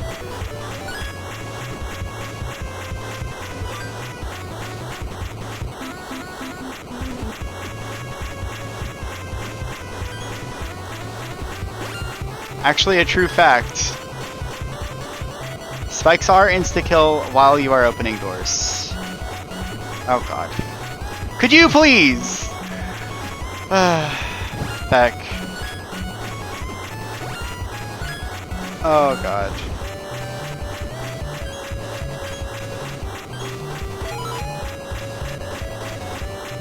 Or no, it might be that I just didn't kill that guy and thus the door wasn't open yet.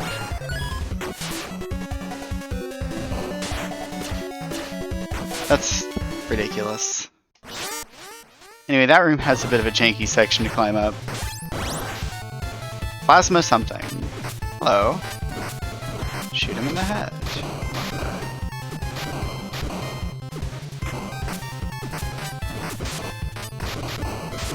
Casually doesn't participate in the boss fight because actually Beck has just a homing shot. Alright. Homing's not great here, but I'm gonna use it anyway. With more health, it'll be better. Actually, hold on. I have a better idea. Okay, ready for this? I'm gonna go to this shot. I'm gonna make it a missile. I only need one of these. Actually, 3 might be fine. There we go.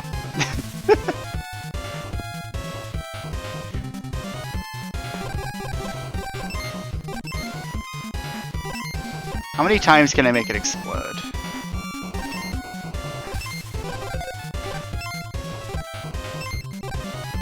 There we go.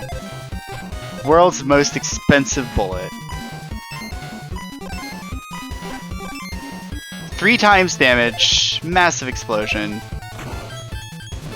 And I can have 3 on screen at once. Pretty big. I don't know what this boss is weak to, actually, though. That's a lot of damage!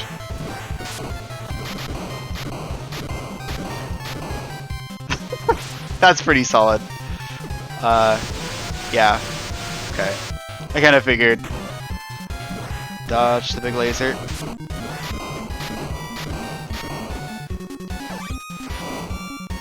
Okay.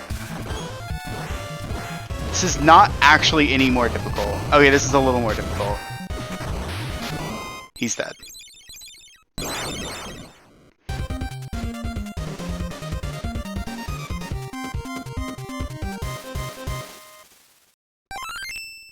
Stage clear.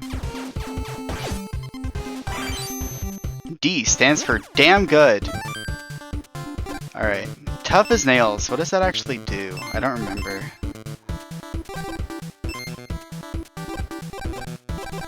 Increases the length of time you spend invulnerable after you get hit. Okay. That's fine. You know what else actually kind of threw me about this game, honestly? The fact that your, like, innate abilities are also tied to your customizations on your weapon. Which I kind of... That, like, makes it easy to forget.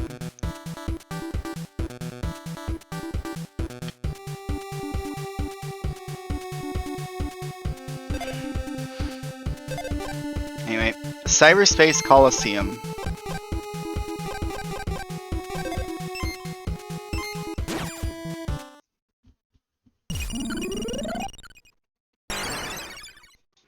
Oh boy.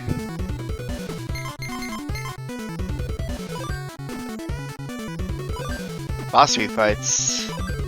It wouldn't be a Megaman game without this. And instead of switching my element all the time, I think I'm just gonna make my explosions go.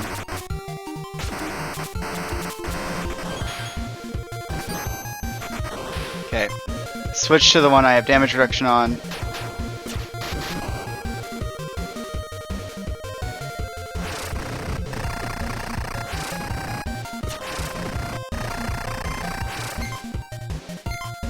Oh wait, I need the...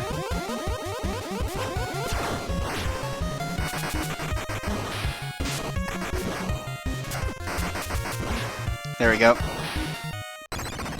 I don't know... I hope you heal in this level. That would actually be quite nice.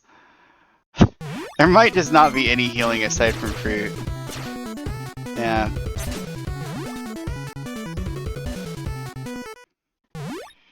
And yeah, that's kind of what I figured, is that explosions would be really good here. Ooh.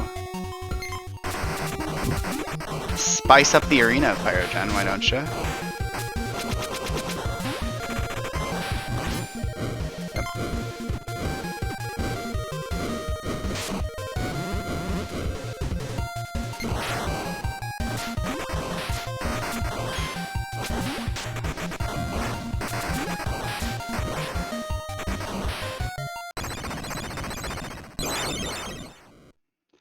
Okay.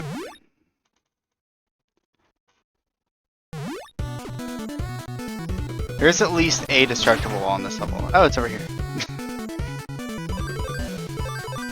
That's a lot more food, actually. Thanks for the tip, Tam. I figured it out.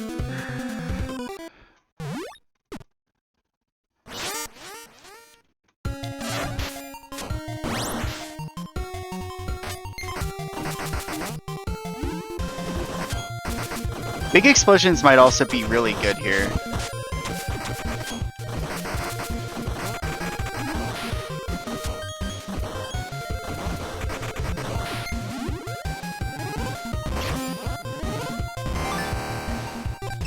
Okay.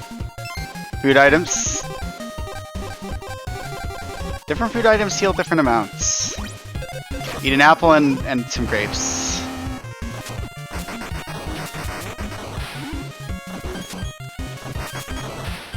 Oh god. There we go. The Switch version has an exclusive wall detector.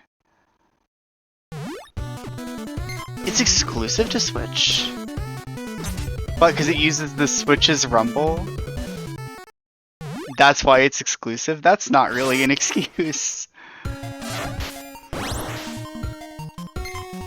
Truthfully, that's like the reason why I never got everything in this game, right? I actually do enjoy this game, but like if you make it maximally inconvenient for me to find the treasure, I just won't play the whole game.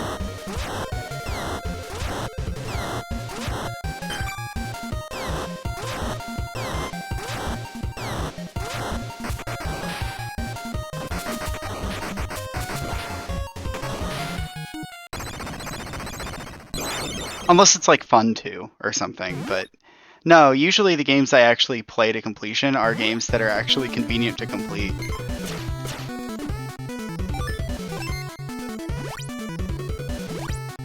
I mean, if they're okay with that ultimately, then it's fine, but I should be carrying a burst combo through these guys, but I haven't been.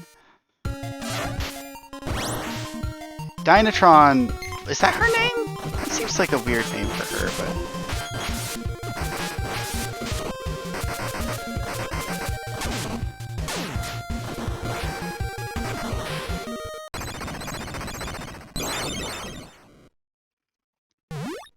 yeah, I haven't been getting the burst, so I guess I may as well die. Then again, I've used a bunch of healing items, so...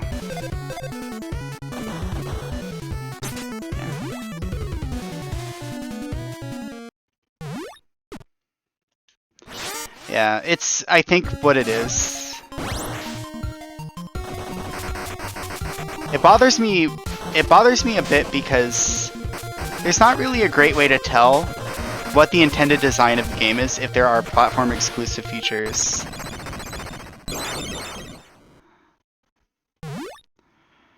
So like if there's a platform exclusive item detector, then you can't tell if the game was designed with the intent of you using it or not, especially if you're on a platform that doesn't have it. You know, it just makes everything a bit confusing.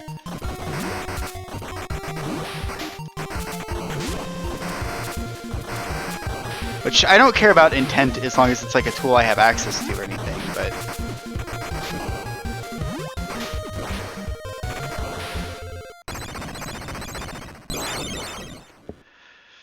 like, I'll use it if it's overpowered, it's fine.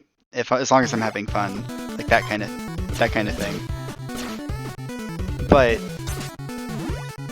then if you don't have it and the game, oops, it was secretly designed around you writing torrent all around Elden Ring, then people who decided not to write torrent are in a bad way. I'm not really explaining my point very well, so let's eat food while stunned instead.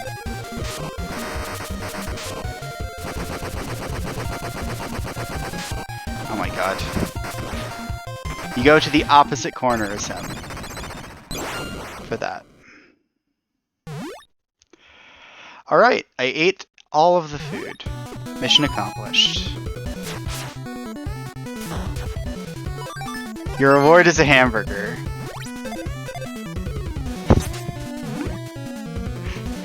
Bit stingy, aren't ya? So this is this guy. Oh, it's Beat Boot Boy. Welcome to Die, lols. on Mr. Teseo's wild ride now.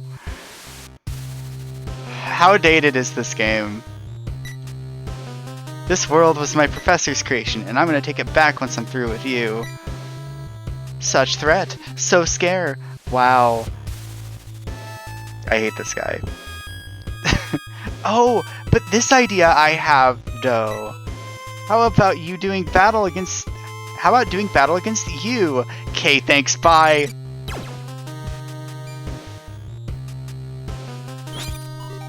Is that a copy of me? No, not quite. After I'm done with you, I'm gonna be the one true Beck. You might win this fight, honestly, Beck, but... Oh, he just copied my weapon, didn't he? No, apparently not. Damn. He's supposed to be annoying. Wait. Oh. I cannot reacquire Hamburger. Reacquire Burger. Okay. I did a better job of maintaining high spirits today.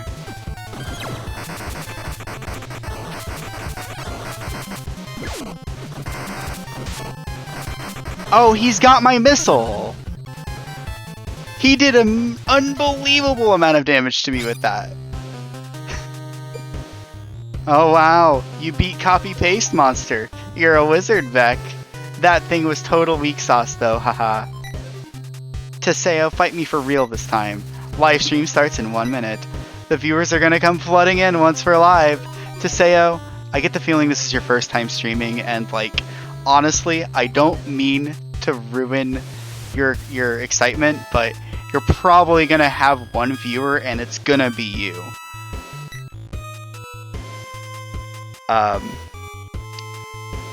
Sorry Teseo. That happens pretty often, especially whenever we're dealing with people who don't have friends. I really don't like where this is going. He's typing in his own chat. Oh, what?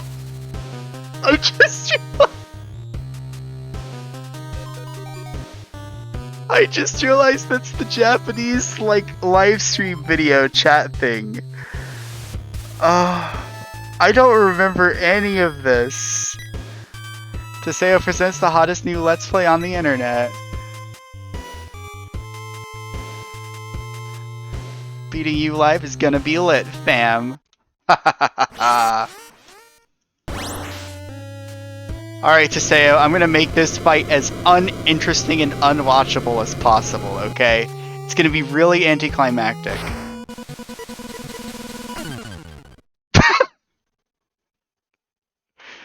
That was actually kind of funny. I gave him good content on accident. Oh my god, it's this again. You can have this shot.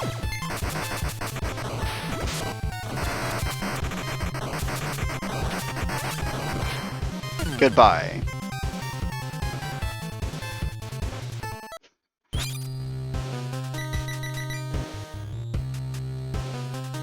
My body is ready. I kind of wish they all just had like big long strings of W's for the chat effects. That would be great.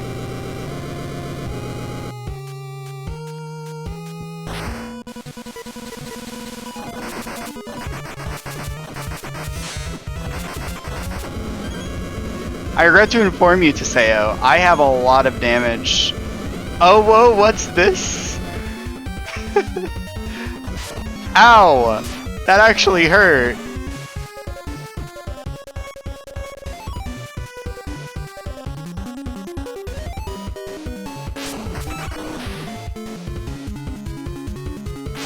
Jump on this, probably, right?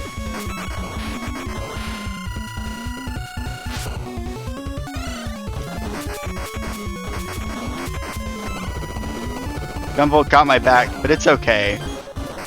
I do a lot of damage, actually. That was unbelievable.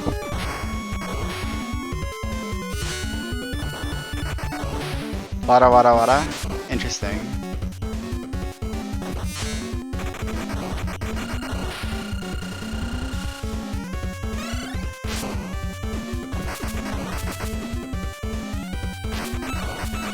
Oh, dang it.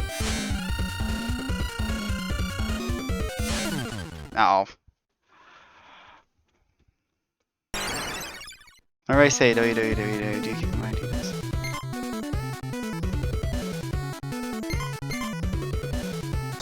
Alright. Hold on, can I like just pause and customize this shot to be utter garbage? Oh, no, don't. Oh, whatever, actually. I need to make a garbage shot. Okay, hold on. Let me just make this guy suck real bad. Okay, knockback resistance. More knockback. Insta-death resistance, none. Damage reduction, triple damage. Stationary firing, yes. Rapid fire limitation, 1.5 seconds. Full auto, no. Go to hell. Diagonal fire, no, not at all. Attack power, can't reduce it. Duration, 0.2 seconds. Piercing, none. Speed, slow. Yes, I'm giving him a shot that costs nothing. Also, technically I could maybe make it bounce really badly, but not with this.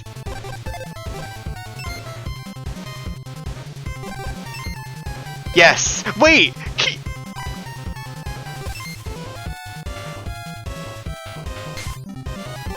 You're allowed to have a negative value shot? Okay. If that worked.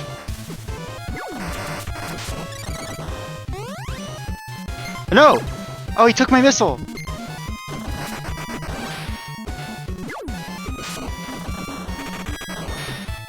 I think he took my missile.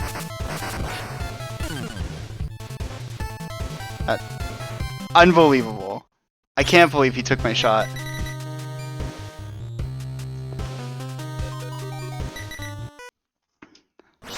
Alright, Teseo.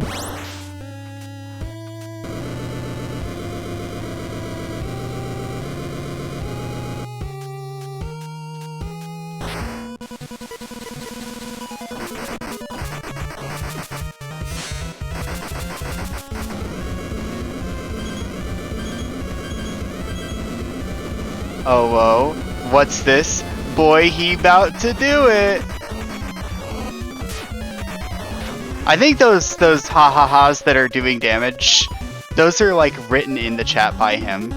He wrote those in himself.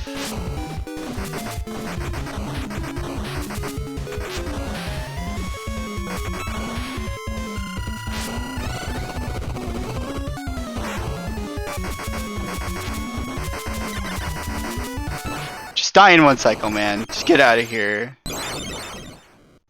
We are mighty. I got another achievement. I don't think he copies the body stuff. World is breaking apart. That means it's free from Teseo. You celebrate too soon, and that's no good. God, I hate this guy so much. Yeah, see, I didn't like how things were going here, so I fixed it. Basically, I just restored this world to its factory settings, lols. The fact that this guy's memes are like years out of date, that's what gets me. Like, it's not that he's memeing, it's that it's old. Everything he's saying is old hat, and that is the way to make anyone mad, I think. I'm gonna be lost forever in the VR world. Winner's Teseo. Smell you later, loser. Okay, we're gonna be lost in the VR world for some reason. Teseo's laughing about it. Goodbye. What the? Ah, I'm her. I can speed up the credits to collect gems. Give me gem? Well, this is a cute little credits minigame, honestly. I'm kind of used to credit minigames being a bit,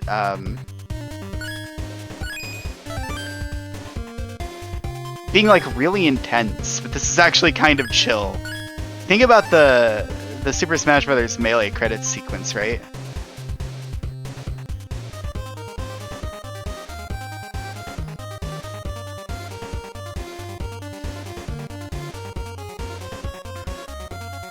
And that was a perfect run, I think, as well. Because I got an achievement. I don't think I missed any gems. It was a good run. Beck was helped out of his predicament by Call, a support robot created by Dr. White's close friend, Professor Sanda.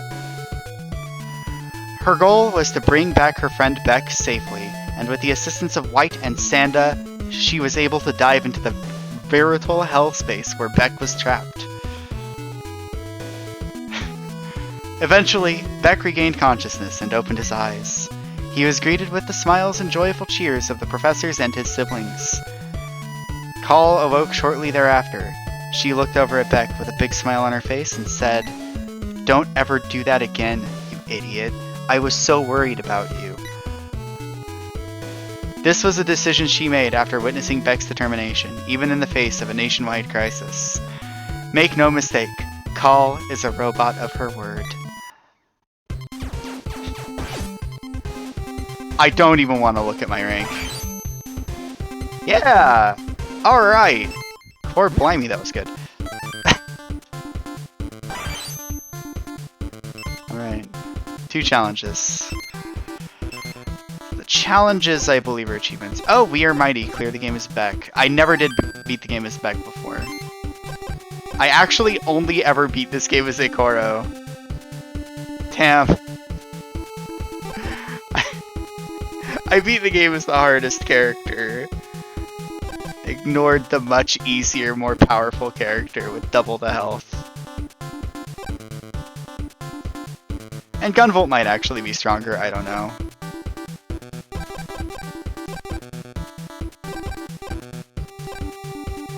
Beat all bosses using their weakness? I never did, apparently. I think I might have like set this as a goal to do at some point, but just never got around to it. Clear a stage without taking any damage. Never gonna happen.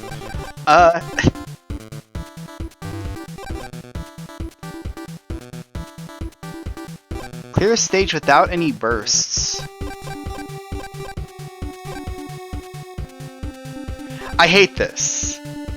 This is just Buster Challenge. I don't like the encouraging of people to just not use special weapons. Please, please make people use special weapons.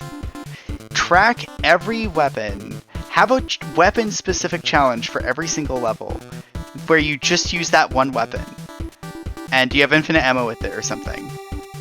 Specifically non-Buster only challenges, and if you do all of them, then you get a pat on the back. That I think is okay. Buster only drives me nuts.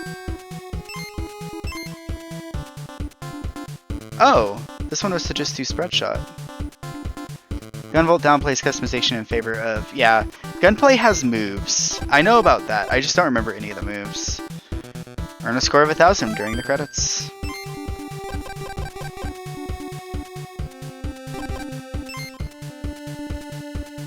It's so funny that spread shot is all you need here. Oh, I have a surprising amount of achievements for this game. So I did play a bit of Gunvolt. I played a bit of every character, right? It's like on my file select, here's the file we just played, right? 2 hours. And I have like 1 hour 20 minutes of Beck, where I did 45% completion. And then I have a Gunvolt file, which is similarly far, honestly. Yeah, I beat every stage and then didn't do the last stages. So if I remember, you get these things. Yeah, Astrosphere, Luxcalibur, you get multiple jumps. This was the reason I really liked Gunvolt. And of course I had reduced damage taken to the max.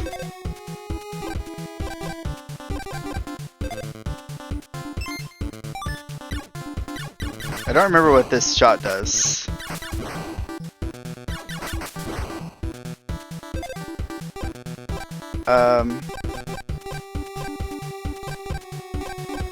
It literally just does more damage, that's it, I think. I made the bullet a little bit bigger than normal. Yeah, it's no charge shot. Boy, I sure was boring when I played this character.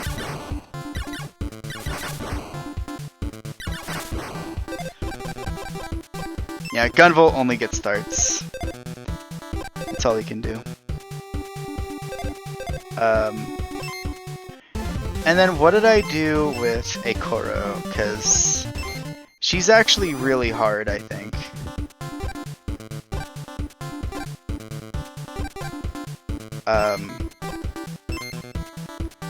Just because she has a lot less... I have a lot of customizations for her.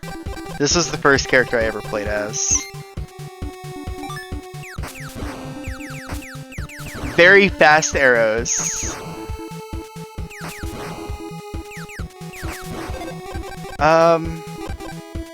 Again, she only gets arrows. Let's see. Yeah, fast bullets. Just maximally fast. No piercing. I think the default duration is 1.5 seconds, right? So I actually dropped the duration a little bit. Bullets just dissipate? Oh yeah, it's triple damage. Yeah, I just made her a glass cannon. 5,000 CP is a bit of a steep price for that. What were these other shots, though? This looks like it's the same. Actually.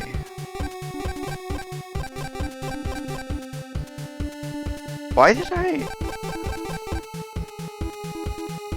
Why do I just have, like, 8 copies of the same gun? What was I doing? These are just... Oh my god, they're each elements. They're each different elements. That's literally the only difference. Why did I do that? This one's Smash. This one's Impact. Yeah, okay, that explains why I have exactly 8 identical weapons. Her actual gimmick gives invincibility and temporary all burst. Yeah, I think so. You have to charge up the meter by, like, doing stuff, and then you can use it. This is a piercing shot.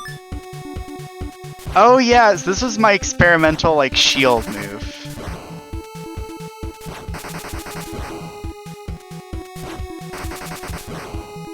This is actually not terrible, honestly.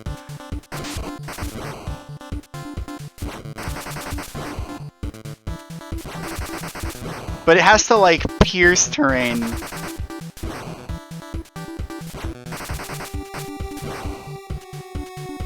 And enemies in order for this to work. Also, it's set to Slicer, which is kind of apt, honestly. And what was this one? Wow, it's the worst shot in existence.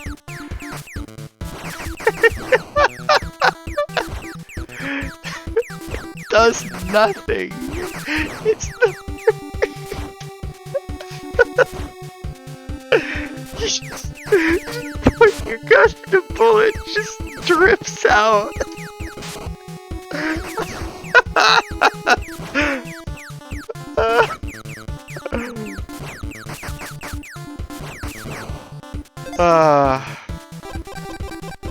I think this was my efforts to make the least expensive shot.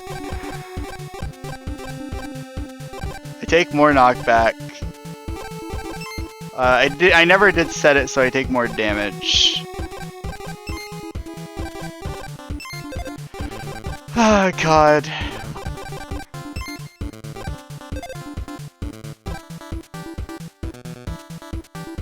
Really, if you're going for score, it's as good as anything else.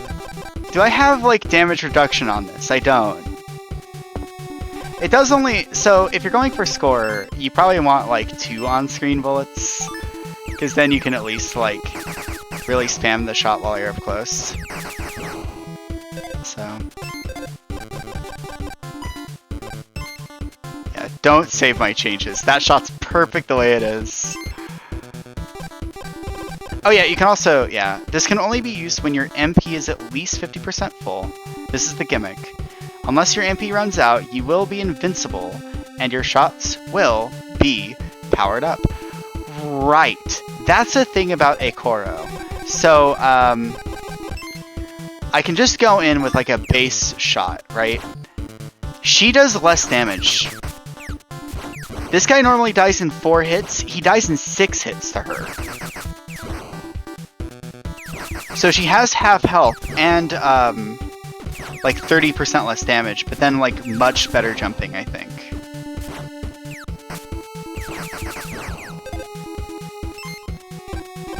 So she's, yeah, a bit different.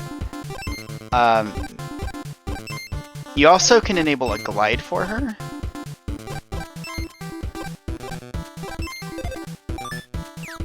So you can do just this.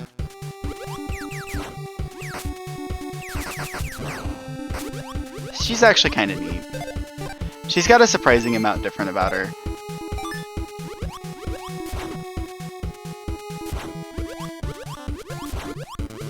Do not descend is a pretty good command.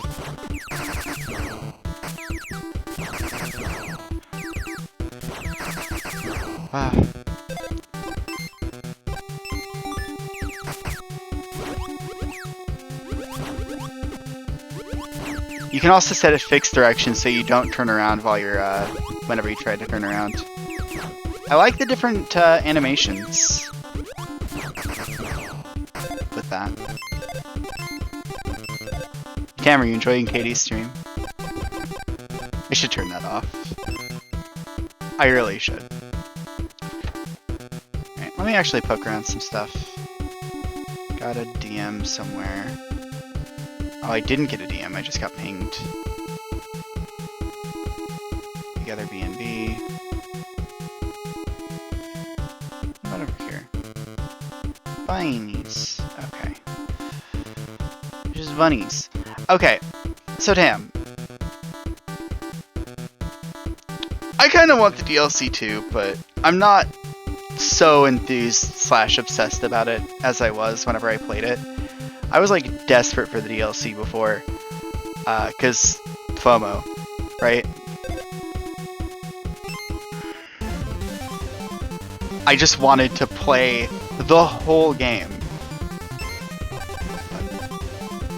I'm actually going to do something, though.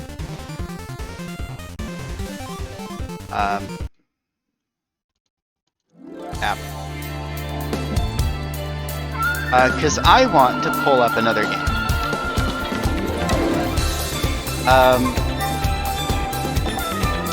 Just for a little bit. I mentioned the game earlier, and it's the first game I, like, streamed properly.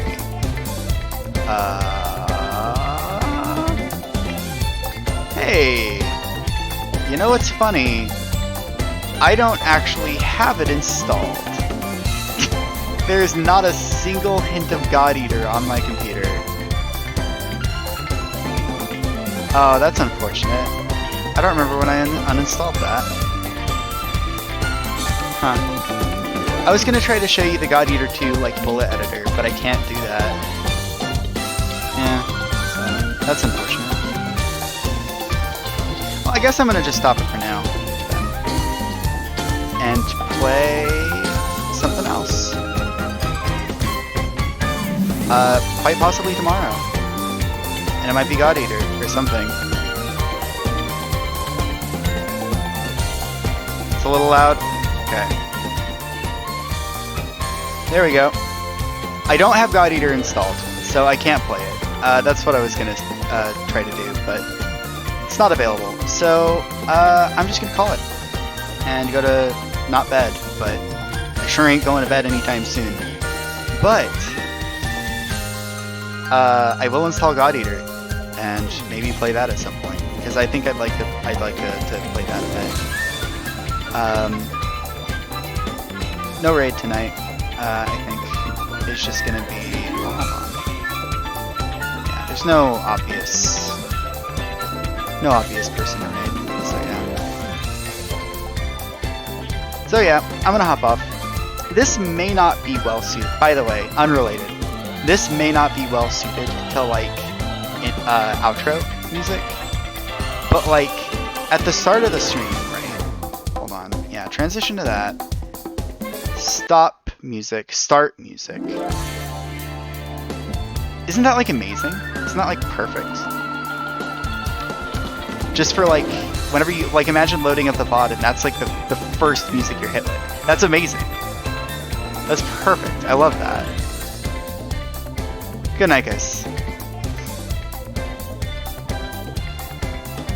Bye-bye.